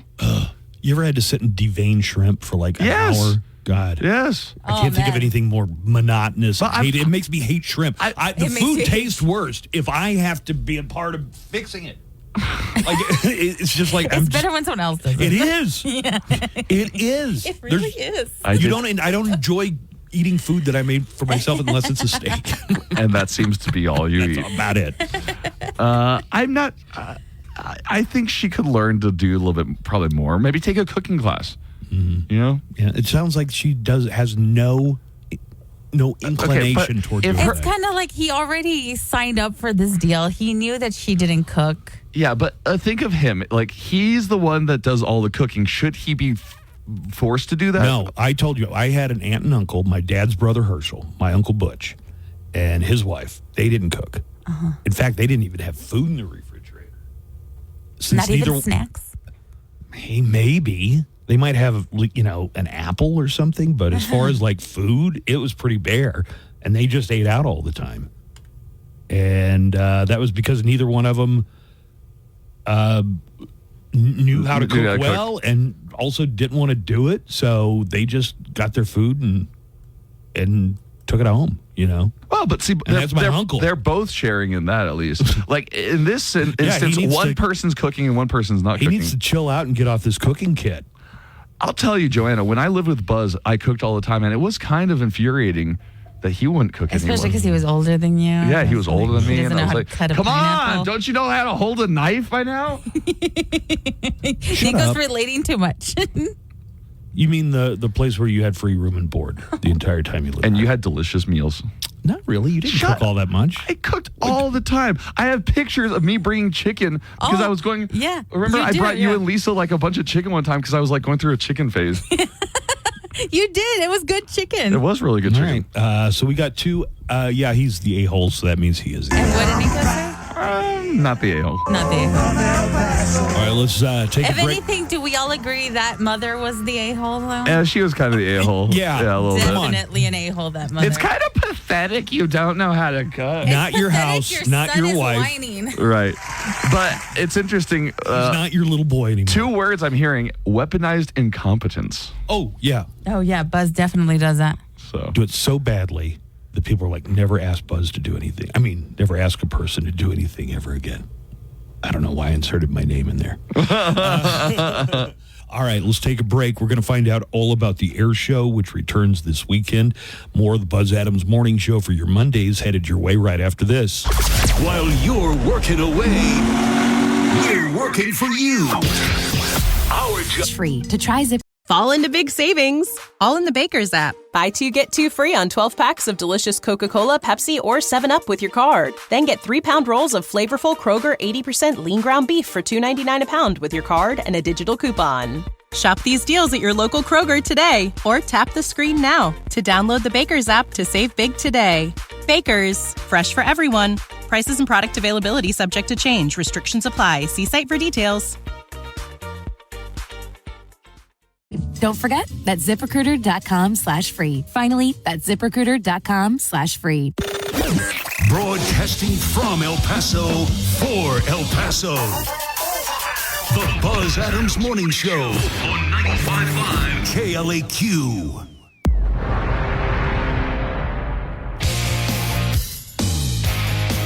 All right, so the air show's back. It's been a dozen years since the Amigo Air Show. If you're going to look for it online, don't forget it's Air Show with no W. Core memory unlocked. Mm-hmm. Did your dad take you to the air show when you were a kid? All right. So my dad wanted to take me to the Amigo Air Show. Sure. But my friend and his dad were going. And I told my dad, no, I'm going with my friend. Probably broke your father's heart. I was like 8 or 9. And to this day, biggest regret. Yeah. I've always wanted to take him back there. Oh, well, you could take him back there this weekend. It amazes me the way listeners hear stories that I haven't told in like 20 years about the thing with the air show. And I didn't, I puked as soon as I got home, though, man. They gave me a rough ride. Well, so we learned a lot about the air show. It's Saturday and Sunday, AmigoAirShow.com, but no W in the end of show. And you'll find all the details and information there.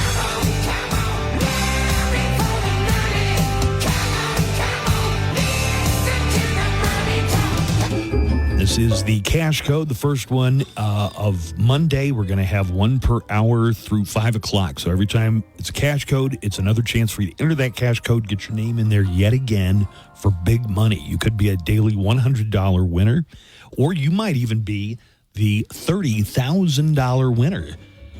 We got one more week with the fall cash code. So here we go. Let's get Monday underway with the cash code for our 8 o'clock hour. Joanna. Your cash code for this hour is 625. 625. Yes. Now, how long is that cash code good for? What's the midnight, baby. Midnight. Any of them you hear during the day, they expire at midnight. So if you can't get it in right away, write it down. Try to remember them. We're going to give it one more time in case you missed it. All right. Just giving people long enough to get something to write with. Oh, good. All right, Joanna, what's cash code? Cash code for this hour is 625. 625. All right. Fantastic. Oh, hell yeah. Oh, yeah. Good morning. It's nice to see you all again. Oh, my.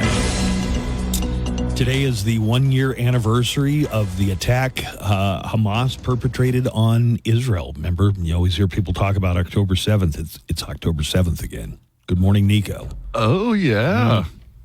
Man, totally lost the significance of that until you just brought it up. Yeah.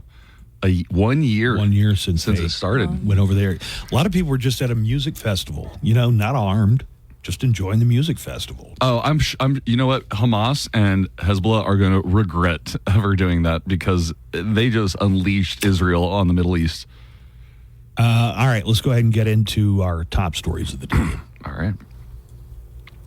Former New York Governor David Paterson and his 20-year-old stepson were attacked last week on Manhattan's Upper East Side, and now the two alleged assaulters have been arrested after turning themselves in. The names of the two children arrested were 12 and 13, but their names have not been released. Wait, 12 and 13-year-old David Patterson, I believe, was the one who was blind. Yeah. But he had his 20-year-old son with him. Well, no Come one. on, 20-year-old ought to be able to take on a 12 and a 13. Well, when you got one blind person, it's easy to sneak up on them. They were blindsided. No, I looked at Joanna. You do not get one from her. No. Awfully stingy today. A third child also turned himself in, but was not charged after police determined he wasn't involved in the attack. The 12-year-old was arrested on a charge of second-degree gang assault, and the 13-year-old was charged with third-degree gang assault. The attack took place near Patterson's home, and police said more arrests are possible in the incident. Do you know, on Saturday Night Live, they had one actor from back in the day who would play David Patterson when he was the governor of New York. Michael Keegan Michael Key? There's no. Are you trying to say Kenan Thompson?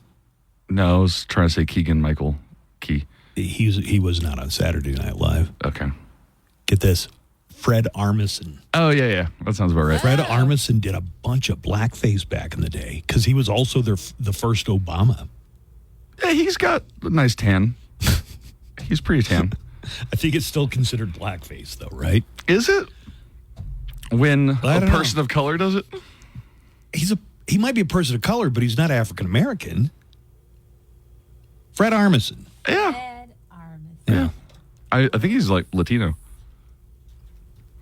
Well, air travel. Well, I'm not saying that I love Fred Armisen. I'm not saying it as any kind of negative. It's just that, as recently as, I don't know, the 2000s, it was totally in bounds to have a non-black actor play. Yeah, a black maybe that character. wouldn't go fly today. Probably not.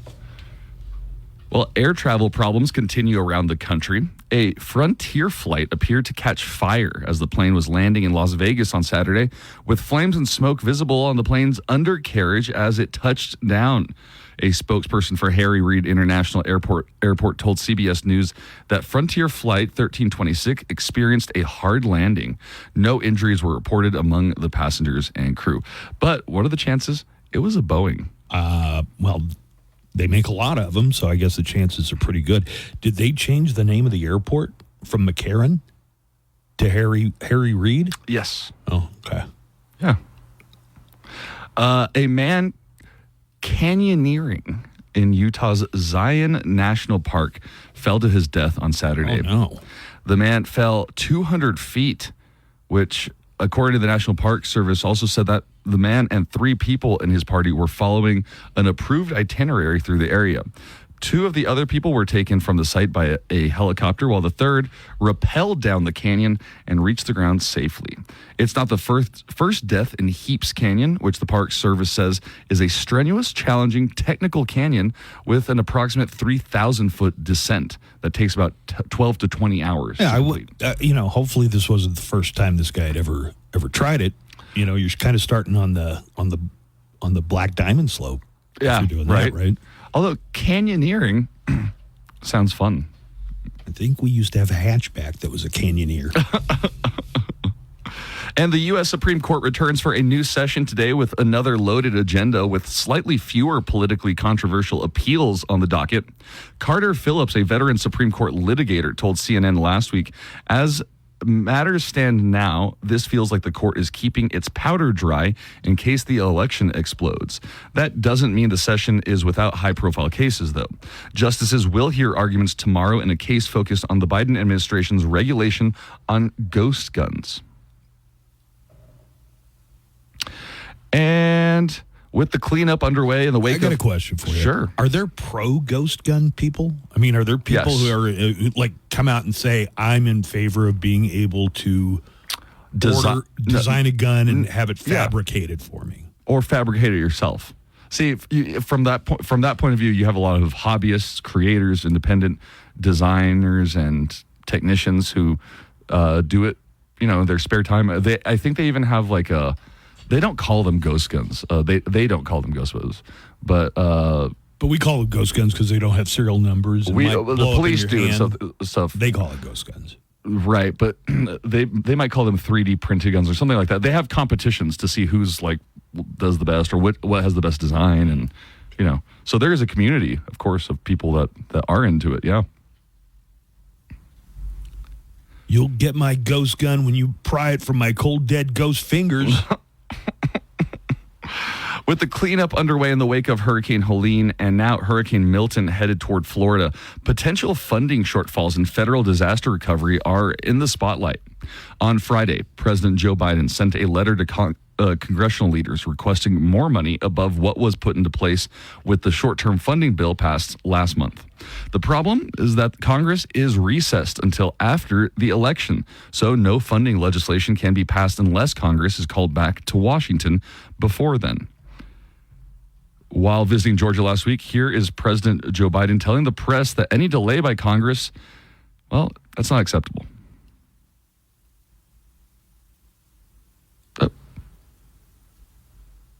Can't wait. We got to go to the press. Can't wait. People need help now. House Speaker Mike Johnson, the person who could call Congress people back for an emergency session to approve additional funding, said during an interview yesterday, we'll be back in session immediately after the election. That's 30 days from now. Johnson went on to say that it takes a while to calculate the actual damages from disasters like hurricanes. Congress recessed the day before Helene made landfall and appropriated an additional $20 billion to FEMA for immediate needs before leaving. And in more hurricane news, like several other states, Florida is recovering from Hurricane Helene, but they have to get ready for now Hurricane Milton. Which, hey, when you hear the name Milton, does an image come to mind? Like an old man that's kind of bald and like has a scrunchy face. Not Milton from Office Space with the red swing line stapler. Milton, yeah. Well, stapler. I want my stapler. Hurricane Milton strengthened from a tropical storm to a Category 1 yesterday, and the current forecast path for the storm takes it to a landfall near Tampa Bay on Wednesday as a major hurricane. Milton is expected by the National Hurricane Center to strengthen rapidly as it moves eastward across the Gulf of Mexico and most likely reach the status of a major hurricane, which is Category 3 or above. Florida Governor Ron DeSantis declared a state of emergency on Saturday, but increased the amount of the state covered by the declaration to 51 counties last night. Here is Ron DeSantis speaking about the preparations for Milton. There's actually a lot of range of possibilities when it comes to this storm. So just be mindful of that and let that uncertainty influence your preparations to know that you're not going to be able to be told with 100-degree certainty where this storm is going to go this far out in advance. Kevin Guthrie with the Florida Department of Emergency Management said yesterday that his department is expecting the largest evacuation. I urge Floridians to finalize your storm preparations now, enact your plan. I highly encourage you to evacuate. We are preparing, and I have the State Emergency Response Team preparing for the largest evacuation that we have seen, most likely since 2017 Hurricane Irma. Would you say we're lucky we don't have to deal with hurricanes? We're very lucky, probably. I mean, we don't really have to deal with tornadoes for them. I can never remember a tornado actually setting down in El Paso. I can't. Yeah, no. Earthquakes have only started recently, and dust that's storms still like 100 miles away. Yeah, dust storm. Sure. But all things considered, wildfires, we don't really get raging 100-acre or more wildfires. So I would say we have a very, very lucky in El Paso. The only natural disaster is New Mexico drivers.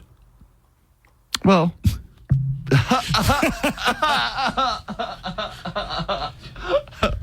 I was a little asleep for that one.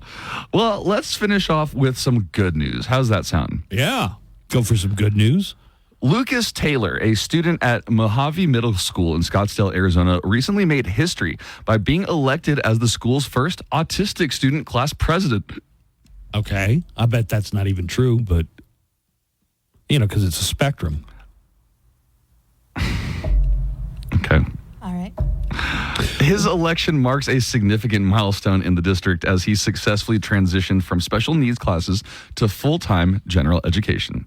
His achievement reflects the support and encouragement he gets from his peers who've embraced him and his journey. Taylor's determination and his community's acceptance have helped him become a confident leader and now student class president. I wasn't familiar with the concept of autism when I was in high school.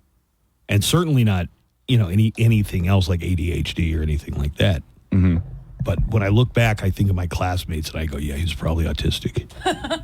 and they're all like, the best student, like the 4.0 students, some of them, like very high functioning. Oh. And it's like, we just thought he was a really awkward nerd who didn't look at you when he talked. It's like, it had to have been autistic, right? I don't know if it had to be.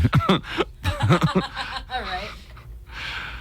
Gap Fillers Flathead, a Columbia Falls, Montana nonprofit organization, has successfully cleared over $9,000 of student lunch debt for families in the Columbia Falls district. That's a lot of pigs in a blanket. Yeah, a lot of pizza. Founded in 2019, the organization focuses on supporting underserved children. In addition to eliminating school lunch debt, they provide essential medical supplies and hygiene kits to students across the county. Their efforts are funded entirely by community donations. And a 23-year-old man named Chris McCoy has been giving free haircuts in Grand Rapids for nearly 3 months. His initiative, called The Rebirth, focuses on serving those in need, especially individuals experiencing homelessness. Along the way, other volunteers McCoy provides this service as a way to get back to his community and create a positive change. You could use his services. Got a haircut a couple of days ago. No, I meant for the goatee. Okay. Well, you don't need his services. I do not need his services at all. That is correct. And finally, in Washington State, a 13-year-old dog named Gita saved her 84-year-old owner's life after he fell and injured his leg at his rural cabin. The pup walked to a nearby road and sat in the middle of the road until she caught the attention of a passing Stevens County Sheriff's deputy. When Gita wouldn't get into his patrol car, the deputy became concerned. What is it? What is it, girl? After searching homes in the area and finding nothing, he returned to the pup, and she led him down a nearby path to her injured owner. Gita led the deputy straight to a small summer cabin where he heard the elderly man calling for help. In addition to his leg injury, the man had been unable to take his essential medication for several hours and was in urgent need of care. Does it say what breed of dog Gita was? I believe she was a Lassie. Like a border collie? A border collie, right. According to the Sheriff's County office, the timely discovery of the injured man likely prevented a tragic outcome. The sheriff's... That is like a Lassie save. That is absolutely a Lassie save. Like Lassie couldn't lower a rope herself, but she could go get humans to lower the rope. Yeah. Right. This wasn't a well, though. The sheriff's office praised Gita, calling her a good girl and a true hero for helping to save her owner that day. They say that the pup's actions were crucial in getting her owner the critical help he needed and are crediting her with saving his life. And with your news, I'm Nico. All right. Thank you, Nico. The Daily Calendar. Hey, guys, it's October 7th. Today is consignment day. So instead of trashing hardly used stuff you don't need anymore, maybe bring it to a consignment store and resell it. It's LED light day. Replace some bulbs. Save some money. It's You Matter to Me Day. Tell the people you care about that you love them while you still can. It's also National Frap Day. Frappe Day. Frap Day. Get a cold blended coffee drink and come fight me. And that's your Daily Calendar. Artist interviews, new music discoveries, celebrating artists' birthdays, commemorating releases, champion of all things rock. tweb.edu. When you need mealtime inspiration, it's worth shopping Baker's for thousands of appetizing ingredients that inspire countless mouth-watering meals. And no matter what tasty choice you make, you'll enjoy our everyday low prices. Plus, extra ways to save, like digital coupons worth over $600 each week and up to $1 off per gallon at the pump with points. So you can get big flavors and big savings. Baker's, fresh for everyone. Fuel restrictions apply. 800-533-2519. The future is in your hands at CET. Live from the KLAQ studios, the Buzz Adams Morning Show. Courtesy of Glasheen, Vyas, and Inderman Personal Injury Lawyers at GVILaw.com.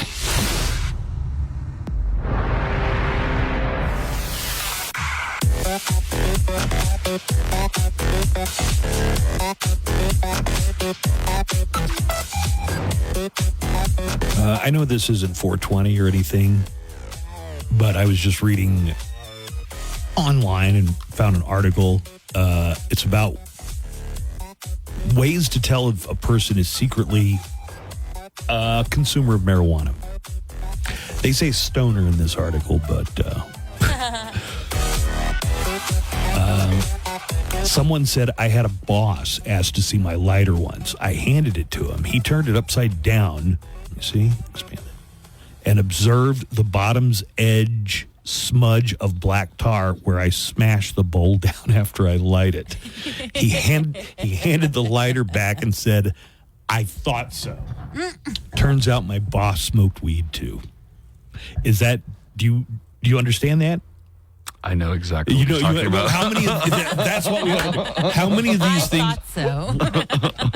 So there's a burn. You use the lighter as a tamp. As a tamp, yeah. That's funny that you use the technical term. Wow, Buzz, look well, at you. It's for pipes and stuff. For pipes. Yeah. If they call it marijuana, they don't smoke. If they call it weed, they do. I don't know about that. I want to bring back grass. Would you like to? Iggy says it all the time. Iggy says grass? Yeah. See, he's a throwback. I say reefer. Reefer, that's pretty Do you? Yeah, I do. You say reefer? The reefer. If they're okay, here's another way you tell someone's secretly a marijuana smoker. If they're American and they know offhand how many grams are in 1 ounce. It's not 14. No, is it? No, it's not. 28 is. Well, I honestly, I don't have the first idea how many grams are in an ounce. This one, stoners tend to gravitate to each other where it's at work or elsewhere. 28. Well, wait a second. Listen to that. That's a very broad statement. Stoners tend to gravitate to each other, whether it's at work or elsewhere. Agreed. Okay. It's actually one of the only ways I would meet. You would become friends with someone? Yeah. Like, it was the easiest way back in the day to meet the comics. Even if I was just going to watch a show, I wasn't even performing. Hey, Ben. Hey, do you smoke? You got some of that reefer? And they'd go, oh, you just said, do you smoke? Listen to this next one. Ask a person, hey, do you smoke? If they reply, smoke what? The answer is yes. They're a smoker of weed. That's funny. This is kind of, I don't know how to take this. At family gatherings, they are usually the one playing with the kids. Wait a second. What do you mean? I can remember. All right, so tell me. Joanna. Oh my God. So is that you? How does that make you a stoner? So in 1975, 76, I was like 8 or 9 years old, right? And I can remember at family gatherings, some of the, some of my cousins who were still teenagers, but also some of them who were maybe 20, early 20s. Mm-hmm. After Thanksgiving dinner, they would go out for a big walk. Oh, yeah, they would. And they said I couldn't come. And now I think it all makes sense. They didn't let you go with them on their walk. Your cousins? Do you think they all went out to walk around the block and smoke some reefer? Yeah, that's definitely the walk. No, because you have a bunch of Baptist cousins. Oh, yeah. What are you talking about? Hey, listen, even in a group of Baptists, not every one of them's a saint, okay? It was that time period. It was like the 70s. Okay. Yeah. Oh, okay. You really hadn't gotten into the war on drugs of the 80s. Nancy Reagan wasn't the first lady yet. Right. They have, some of these are just stereotypes. They have an unusual affinity for band T-shirts. Oh, yeah, that's a stereotype. I know people in town that love bands and don't smoke. Yeah, I've never seen Nico wear a band shirt. Except Depeche Mode except one. the Depeche Mode one that you want so badly. It makes me so upset. You know my rule on wearing a band shirt. You have to know the band. You have to know one song. Yeah. Nico doesn't if you don't even know how one he song. got that shirt. I don't even know what the difference between Depeche Mode and The Cure is. Oh, get out. Stop it. They always go out on their lunch break, but you have no idea where they go. Yep. I mean, I have some idea where you go. Your car. At another, they say this is a way to tell if somebody is a secret pot smoker. Pot. They are the most relaxed, reasonable person in the group who laughs at your jokes and doesn't give a crap. What, I know people that aren't relaxed. People who are not relaxed? Yeah, I know people who do it and are not Right. relaxed at all. Sometimes people get really paranoid, right? Yeah, for sure. Yeah. Joanna telling her cat, "You're gonna die." Wait, what now? Nico, I told you that in confidence. Genie's out of the bottle. What happened? One time in a state where it's definitely legal. Definitely. I had a little too much, and then I looked at my cat and I started crying because I was like, "You're gonna die one day." She just realized his mortality. I don't know what I'm gonna do when you die, Junior. And Junior's just looking at me like, "What the hell's wrong with you?" I'm sorry. It's too funny. Stupid Nico. It's too funny. Don't Do forget you ever do that? You just look at your pet like, oh my God, when are they going to die? You're going to die before me. Anytime anybody brings up anything about dying, I like to remind everybody we're all going to die. Yeah, but Right. Junior's going to die before me. You don't know that. That's a good point. I'd be a bus, right? Hi, Joanna, that sometimes. You know, I was just looking at my dog, and he's like grown up so much. He doesn't look like a He little doesn't look puppy like anymore. a puppy no more. That's how my dog is. She And don't look like a puppy My no dog's more. starting to get all like wobbly, janky legs and stuff. And his brother just passed away a couple of months ago. Aw. Sparky, he's already got like gray hair and everything. He does. Yeah. Got a few phone calls. Here's your Dallas guy phone call today. Dallas sucks. Oh, nice. All right. You know, Oh, where is our Dallas friend? I can't believe he didn't call in. I miss him. Da-da-da-da-da. Cowboys I hope he's game-winning touchdown on Sunday Night Football. Dak Prescott. Prescott throws, crossing, it's caught for the touchdown! It's Tolbert!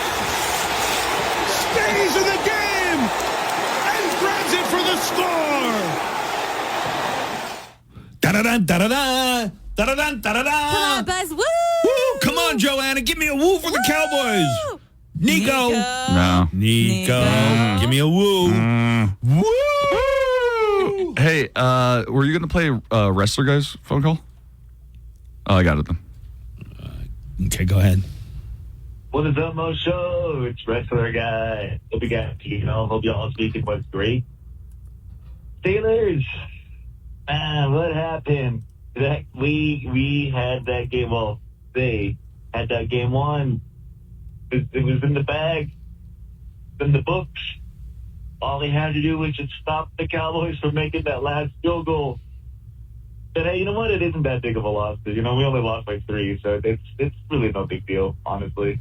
To the Cowboys. However, I am looking forward to the Foreigner and Loverboy concert Wednesday here in Las Cruces. That's going to be a lot of fun, man. Can't really wait for that, man. Hopefully see you guys there, too, if you guys are going. It's going to be a lot of fun, dude. So, looking forward to a lot plenty of songs I'm looking forward to hearing and seeing live and everything. But, yeah, no, getting ready for the Cowboy fans to start glow. Here's another call that just came in a few minutes ago. Good morning, guys. It's Steven. So, I went to go see Joker, Folly of Do, Joker 2 for short, over the weekend. And I'm not going to spoil it. Don't worry. I'm not going to do any spoilers. But I will tell you, I have never seen a more deliberate self-sabotage by a director. Like, I'm serious. There might even be, like, legal ramifications. But, like, it's basically a turn around and burn the bridge behind you scenario. So, yeah. And you can't even blame the musical aspects of this movie, because without it, guys, this movie has nothing else going for it. Okay, so the caller is Steven, and he's saying that it was so bad that it seems to him like the director, Todd Phillips, was intentionally trying to ruin the first movie. That's interesting that you would come, hey, it's the only explanation. He had to have been trying to make it bad. And he brought up, there could be legal ramifications from this. So I'm going to do something that I never do. And like I said, I'm not going to spoil it. I'm not going to worry. Mm-hmm. I'm going to tell people, go ahead and look up the ending. I'm saving you 2 hours. Trust me. It's a disaster. I can't, there's nothing else to say. Oh, man. What a disaster of a movie. Avoid it at all costs. Have a good one, guys. Well, it made $40 million at the box office, which is way under what they would have wanted. Is there any? What would be the reason that Todd Phillips would make a movie that so completely falls short of the original movie? I don't know why he chose to make a movie, a musical. Oh yeah, hey you guys! Last night I watched the Casa Bonita documentary with Trey Parker and Matt Stone, right? Yeah, the creators of South Park. They bought the Casa Bonita, the original one that they featured in the season 7 South Park episode where Cartman goes to Casa Bonita, and it ends up at first I think they're quoted like maybe $6 million for the renovation. renovation, and then they start tearing down the ceilings, the wall, they get into the plumbing, and all of a sudden it starts to pile up. I think they're almost 40 million deep into the whole Casa Bonita project. I didn't finish the documentary. I fell asleep kind of early last night, but I got about maybe 2/4 of the way through, and it's really good. I think it has like a 99 or 100% on Rotten Tomatoes, actually. But yeah, check it out. The Casa Bonita documentary. It came out like about 3 weeks ago on Paramount Plus. Ooh, I was about to ask where. Okay, my friend Jeff back home reminded me that we had a Casa Bonita in Dallas, and I said, well, it must have just been the same name. And he's like, no, it was pink, and it had mariachis, and this was back in Oklahoma in a time where you didn't know what mariachis were. Did it have cliff divers? I don't, I asked him, he didn't remember the cliff divers, but the one on South Park. Does the real one in Denver have cliff divers? It does. Have you ever been? No. I thought maybe that was just an embellishment that they did. No. Apparently the cliff divers were part of the real thing. Its original thing when I guess Matt Stone and Trey Parker went there as kids. And then when they brought it back, they brought the cliff divers back. I don't remember. Actually, I don't really remember going to Casa Bonita. Casa Bonita. Casa Bonita. Good morning, guys. I love the show. I was just calling. I heard Nico saying one of the chief's wives made jackets. That's actually Kristen Juszczyk, which is Kyle Juszczyk's wife, and he's a 49er. I guess the confusion was because she made a jacket for Taylor Swift. Thank you. Anyway, have a great day. Bye-bye. God, you know what? I'm so glad you corrected me on that because I was convinced there was a chief's wife who did that, but it was a 49er. Is there any chance you might be confused because they both kind of have red jerseys? No, it's because she made a Kansas City Chiefs jacket for Brittany Mahomes. We got a break coming up here, Joanna. Oh, yeah, we should do that.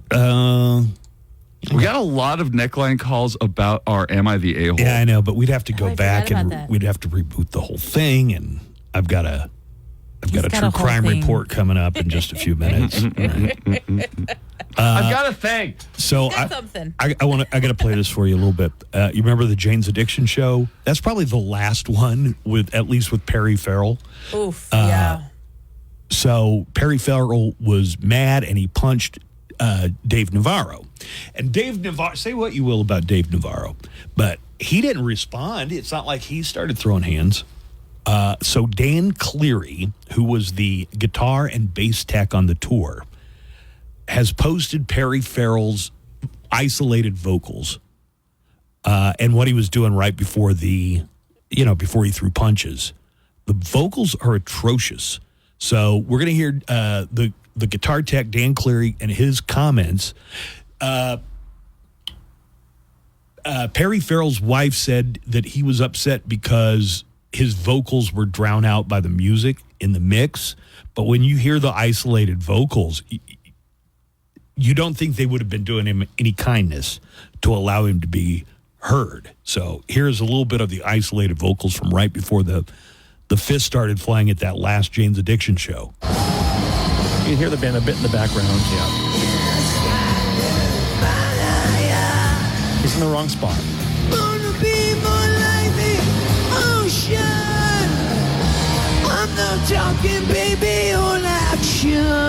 So you're going to hear him say he's doing the words from a different song. He's starting either ahead or behind the music. He's not performing his job very well, and he got mad at the band because of that. I'm not talking baby on action. No, I'm talking Oh my on God. action. Stop.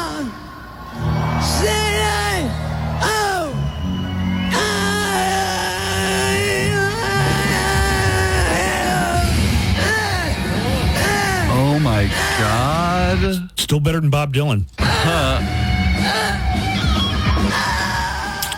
So I cut out the section where Perry Farrell was pointing and gesturing to his bandmates and screaming, F these mother effers.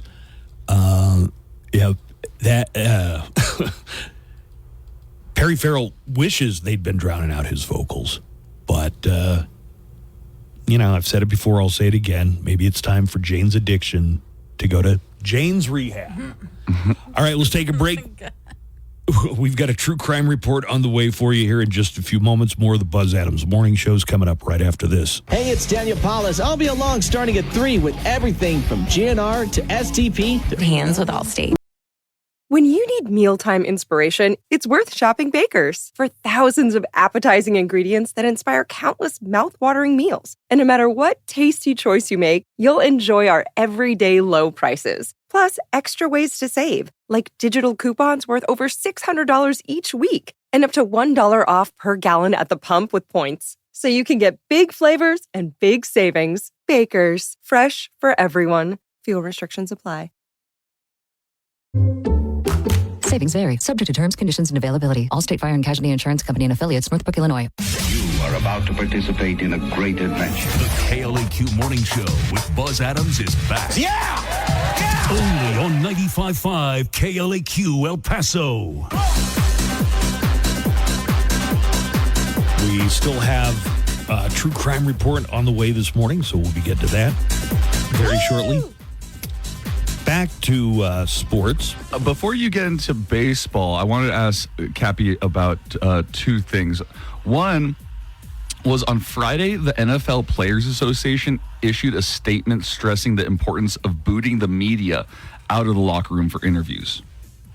Well, how can they do the interview if they've been booted out of the locker room? They sometimes have designated interview areas. In the statement, it points out that this is an issue that they've tried to resolve with the NFL for 3 years, but there's been little willingness to collaborate on a new solution. There's an issue for the players with their privacy is being invaded, and it's uncomfortable. That's what they say. What do you think about that? Listen, I'll say this. I've gone to locker rooms. I've been in all locker the way, rooms, and nobody pays. If you're in the locker room and those guys are done, even if it's a practice, they're not paying any attention to you. And some of the guys that are there just don't care what. They don't care anything about it. Like, I've told that story about Robert Parrish from the jar of Vaseline. Oh, was he just hanging brain or what? That, and he was just maintaining himself in the middle of his interview while people were talking to him and sticking a microphone there, and he was doing things that quite frankly, if you were not paying attention to Parrish and you were paying attention to what he was doing, it would be a little disturbing. Let's put it that way. Yeah, he had to take care of certain things. Okay. Let's talk baseball.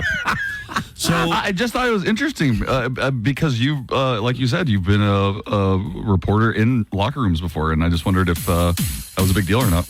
Most of the time, I will say this: in the early '90s. Remember, there was a deal when female reporters started getting locker room. Yeah, early '90s. Yeah, and that was big controversy. Yes, I would go to a lot of Spurs games in the early '90s because I went to school in Texas at UT, and I would cover the Spurs. And this was back when Dennis Rodman first arrived. Oh, wow. He was dating Madonna, and he just started with his tattoos and his piercings. Like, nobody in sports had it in those days. It was taboo to be all tatted up. And Rodman was like the first, and everybody wanted to talk to Dennis. So he would sometimes come like an hour after a game was over, and there'd be a lot of females there, and he'd just be in a towel. But that was it. That was like the norm, People, that was they protected and covered up, and nobody ever complained about the females in the locker room, even though, as Buzz said, it was a big deal because they hadn't been there earlier. So yeah, that's right. Here's the final call as the Yankees defeat Kansas City 6-5 to take Game 1. Rolled down to first. Cabrera has it. He'll take it himself, and Game 1 goes to the Yankees.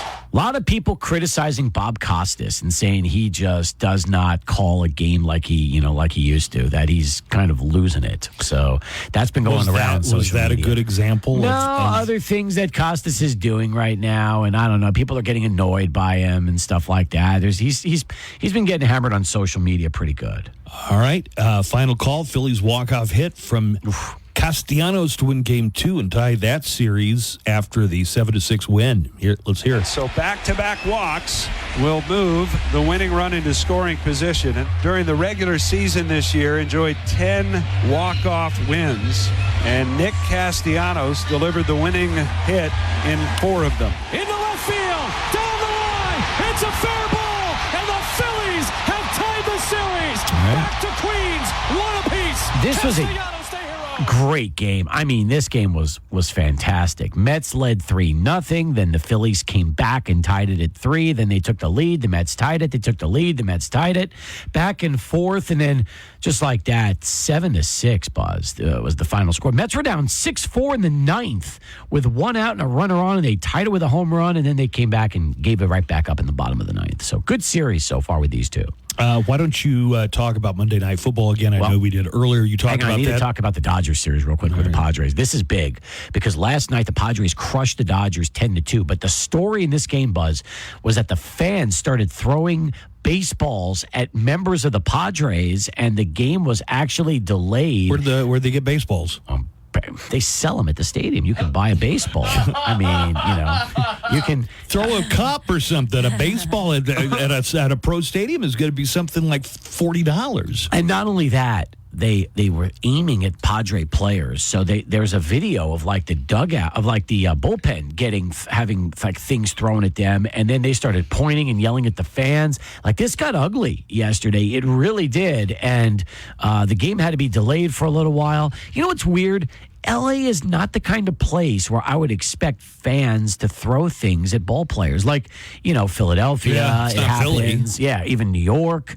Fans know they used to throw batteries at Yankee games, and that was the story. They would try to hit players with batteries during games.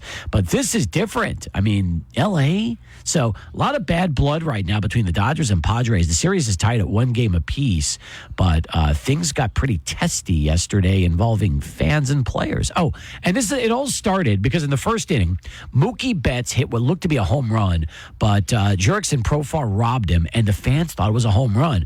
But Profar did like a little dance where he like started hopping backwards. Did he go up over the wall? He did, but he started like hopping and like at the fans, and then he showed them the ball, and that's when they realized that they had just been duped. So after that, the fans were so upset with Profar, they started throwing things at him later in the game, and that's when it got ugly. And and baseball's umpires had to come. They had to essentially like on the PA system warn fans not to throw anything on the field. This was a bad night to have hard alcohol and free D-cell battery night. So it's a good series. Now, you were talking about Monday Night Football. Oh, wait. Yes. Were you mentioning the Ghetto Cholo?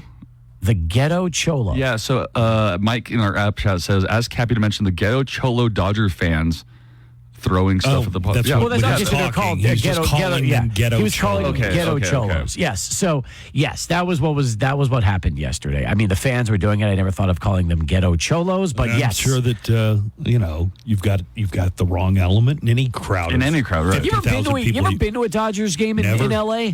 I was there last year. It's a fun time. I went to the stadium when I was there a couple months ago.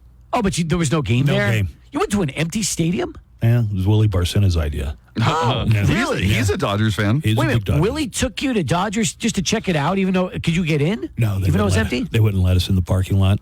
He's like, we want to go to the store. And he's like, the store's not open. Oh, so you guys were on the outside perimeter of Dodger Stadium. It. I kind of got the feeling. Okay, that's cool. What's there? Nice.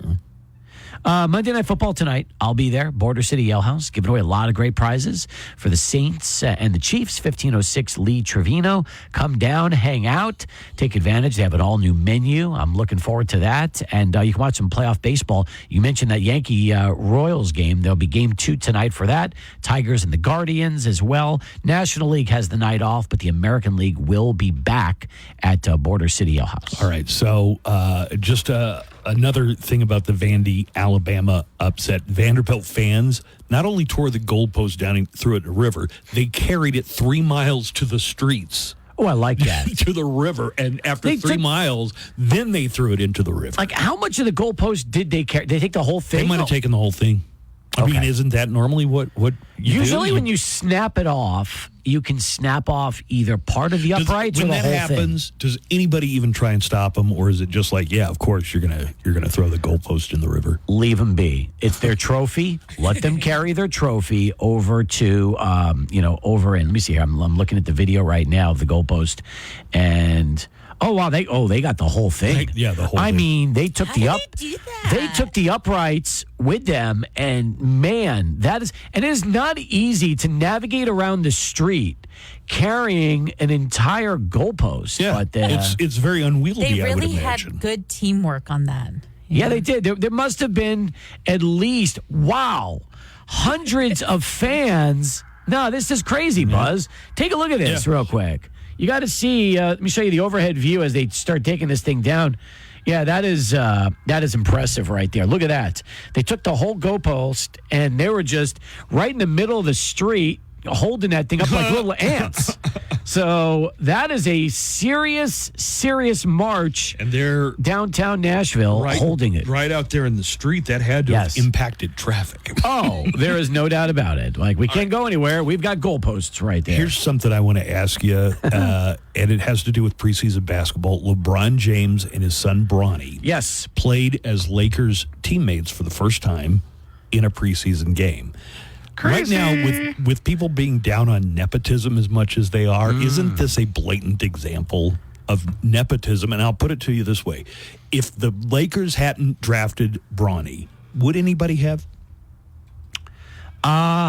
So the answer would be yes, because some teams might have felt, had they drafted Bronny, they'd have a good chance to get LeBron to come over and play for them. Exactly. Okay, that doesn't count. Okay. On his own merits. No.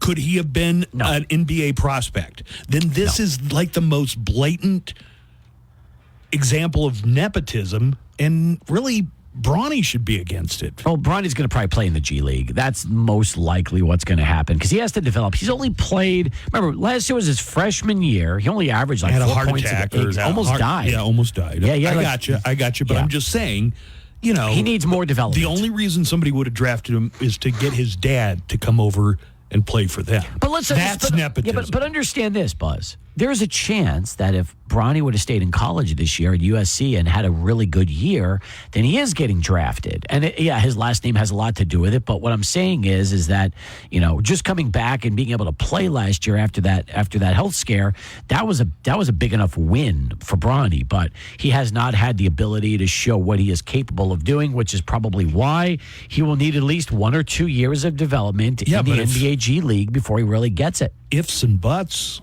were Candy's nuts, That's true. I mean, you don't know what his comeback year would have been like in college. I think, it signifies to me that LeBron Sr.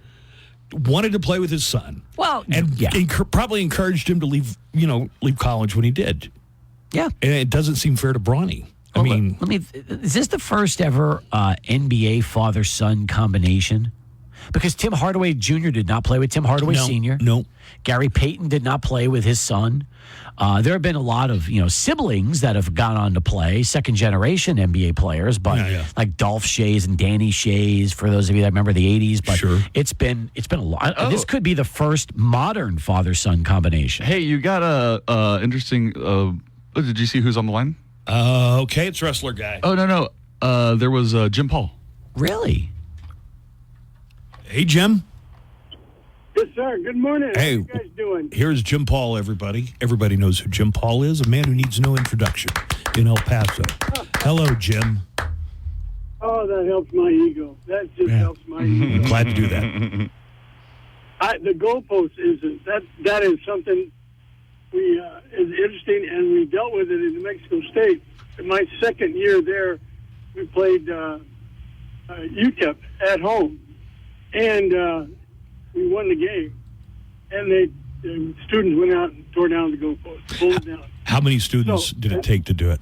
Well, these are Aggies, so you had to count about 100 or less. About 100.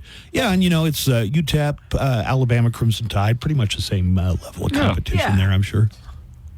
Yeah, I'm glad you guys agree to that. So what we do is, all right, Jim, thanks for calling. No, I'm going to tell you what happened. What I did, so it didn't happen the next year. Next game. It was in New Mexico. So we greased the poles when they were before we let the fans in. So we greased up the poles, so there's no way that you could climb that pole because it was so slippery with Vaseline type of grease.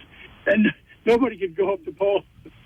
And so we didn't have to worry about tearing it down. And So when you, as a modern goalpost, does it disconnect somewhere? Do you have to chop it with an axe? How do you even get a goalpost down?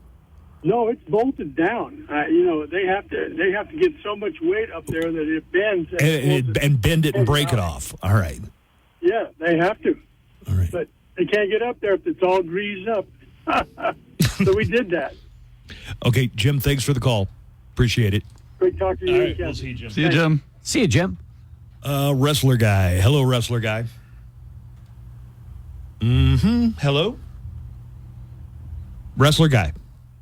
Oh, no, wrestler guy. Guy who wrestles. Yes. Looks like we lost him. Sorry about that.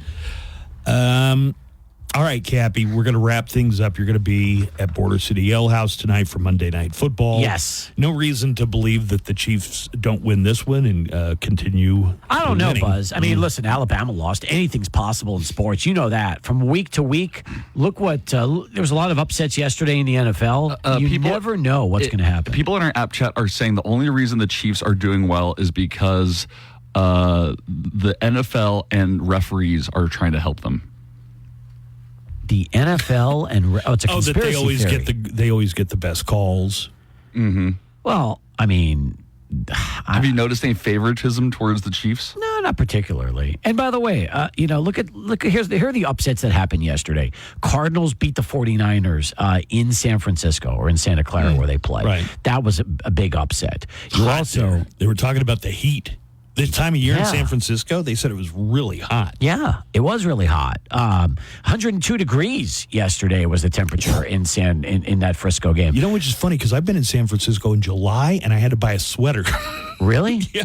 Oh yeah, no, It's like their weather's upside down somehow. Yeah. In the summer at night, especially It gets cold. it's freezing over there. That's right. I've been to games at Candlestick, and yeah, it gets very, very cold. You're right. Also, here's another upset that happened. Ravens beat the Bengals yesterday in overtime, 41-38.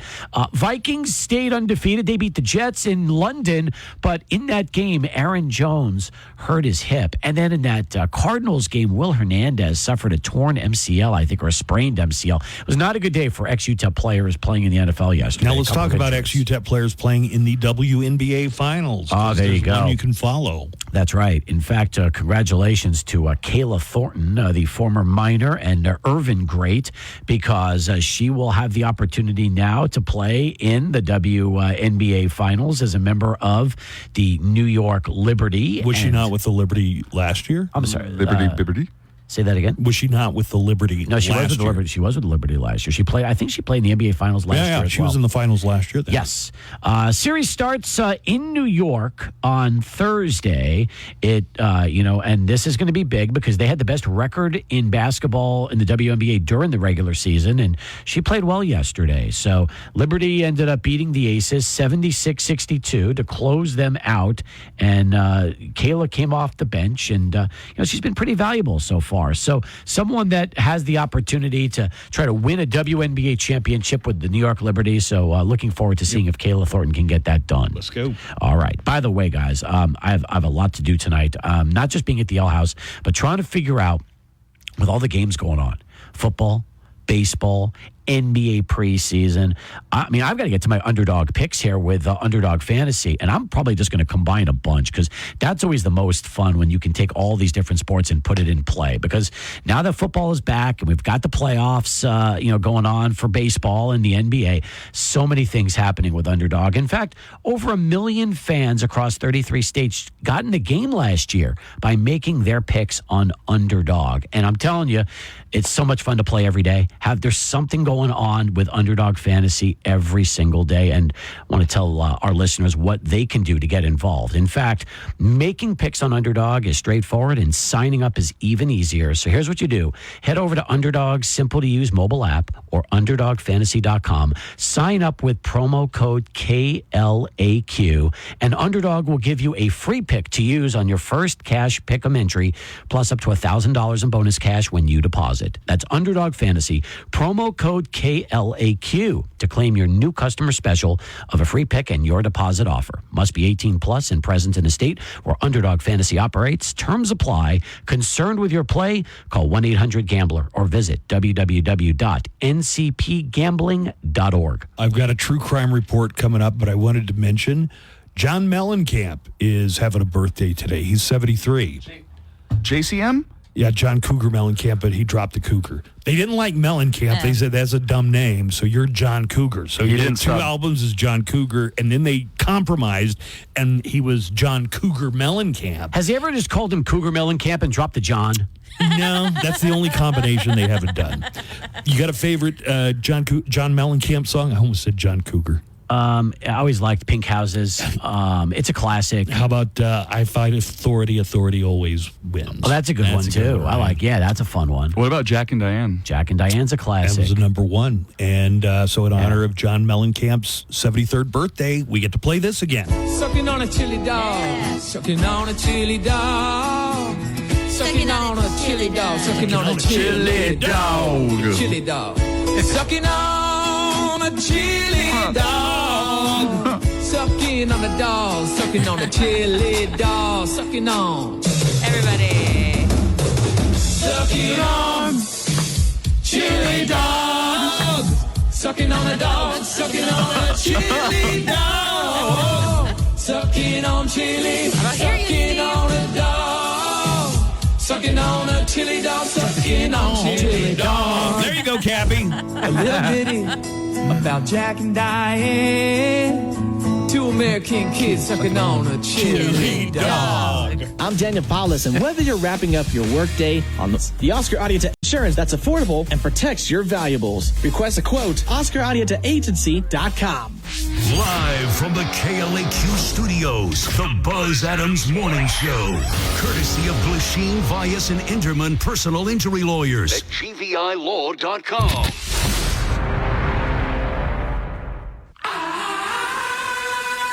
It's time to get to a true crime report, actual crime stories from around the world and across the nation. And I hope we have time to get them all in today. That's the sound of the police. That's the sound of the beast.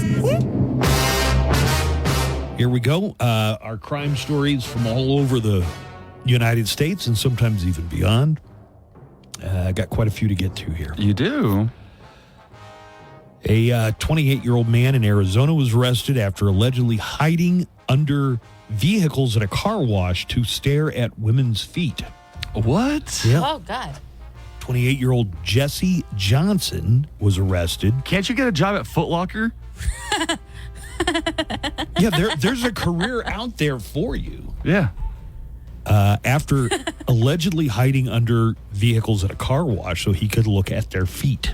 He parked next to a woman who was vacuuming their vehicles. Oh, she's got some nice toesies. Get out and crawl under their cars and remain there for several minutes. Oh, my God. How would you feel finding that guy? What is it with closed-toe shoes? Like, does he still just fantasize down there? Don't know, man. I don't get the feet thing at all. I mean, people have feet. Some people's are more attractive than others, I'm sure. But remind me later to show you a video that Alberto sent me. Oh, God. Is it a foot video? Yeah, it is. It's hilarious. Yeah, is he under a car at a car wash? No. Here's an employee of the car wash talking about catching Jesse Michael Johnson in the act. Going through the video footage, I watched it happen. She was already in the process of calling the cops. There's no way he's coming back for a third time. He keeps walking back and forth, and you'll see him do that. He's watching to see what she's doing. When we talk to her, she's in the back seat vacuuming her car on that driver's side, and he slips up underneath that front tire. He was out underneath the vehicle for about 5 to 6 minutes, I want to say, and then he slips out and goes to this back passenger tire and is like trying to fiddle with it, making it seem like he's there the entire time. Wow. What a technique. Those piggies went to the market. Just to watch a bit of Tootsies. Well, Tootsies, yeah. 3 people in Ohio are accused of faking the suicide of their friend, a registered sex offender. The friends claimed to police officers that they saw him fall into a lake and not come back up. Brianna Watkins and Matthew Hunt are 2 of the friends. They face charges of inducing panic, false alarm, obstructing justice, a pretty long list.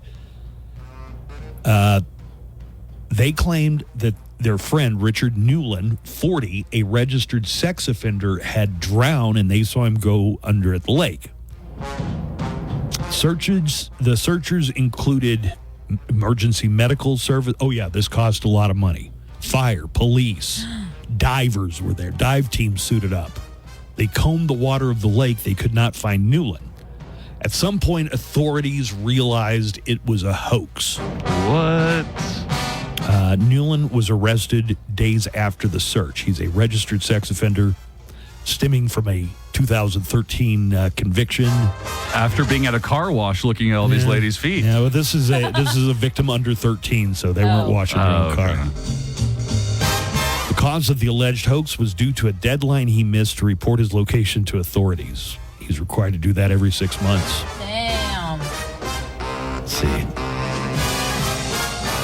Wonder, now I guess I don't have audio to go along with that one. Sorry about that, guys. Couple stories from Tulsa, where I grew up, not too far from Tulsa. So a couple of stories. An Oklahoma woman was arrested for DUI after she was caught drunk driving on the runway of an airport. She was at the Tulsa Riverside Airport. So Riverside is more of like one of those bedroom community airports. It's not like the big international airport. They fly a lot of Piper Cubs and Cessnas and things like a regional pond hopper. What do they call them? Yeah, puddle jumpers. Puddle jumper. Air traffic control put in the call to police and said that the woman's Nissan was blocking a runway and there was a plane circling trying to land. A pilot who was taxiing his plane saw the Nissan, so he got out and confronted the driver. He saw that the car was full of beer cans, Nico. So he reached in the car and took the driver's keys. The driver, Bonnie Campbell, was arrested for felony aggravated DUI and taken to a hospital for treatment. Listen to this next sentence, though. Officers said they found 18 empty beer cans inside the car. Whoa. Along with a box of Coors Light. So either a 12 or an 18 or a 24, whatever it was. An empty 6-pack container and a garbage bag full of other beer cans. She blew a .34 on the breathalyzer, more than 4 times the legal limit. Holy crap. And not too far away from there, at Bixby High School, a principal got in a lot of trouble for showing up at a high school dance drunk. Do you know where Bixby is? Oh, yeah. Yeah, Bixby's just south of Tulsa, very close to Jenks, where the other story was from. Police say Mickey Raplogle, the principal of Bixby High School, showed up at the fall dance smelling of alcohol, slurring, and on top of that, reportedly got handsy with students on the dance floor. I'm sorry. That's not funny. Joanna. Police had enough evidence to charge him with public intoxication, but they are investigating more of his behavior. They're asking students to come forward if they got felt up or touched. Or touched, or they're like, has your teacher showed up absolutely sloshed? It's like, which one? I'm not a teacher, but if I had to, I'd have to do that. I feel like it would be a requirement. Like mandatory. And a heroic cop in Minnesota put his own life on the line to save an 18-year-old whose car had turned into a runaway vehicle. He couldn't stop accelerating, and the car kept going faster and faster. The 18-year-old named Sam Dutcher was driving into Minnesota from North Dakota when his vehicle, a 2022 Honda Pilot, would not stop accelerating, and the brakes didn't work. Apparently, they found out later the vehicle's computer had malfunctioned. Oh, my God. I'd never heard of that before. So the kid, the 18-year-old, called 911, freaked out, and said that his car just kept going faster and faster. Nothing was working. They tried to troubleshoot it over the phone, so Sam drove another 20 minutes in the runaway car, flying through intersections at 80 miles an hour, then 90, 100. Oh, my God. All the way up to 113, Joanna. The police were hoping to drop those spike strips in his path. Uh-huh. He was going too fast. They didn't have time even to do it. work?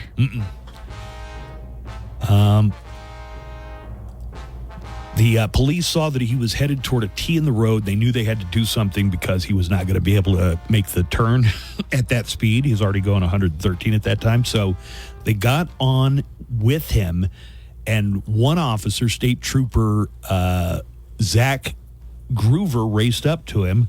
Another cop, Deputy Zach Johnson, instructed Sam to crash into the cruiser that was ahead of him.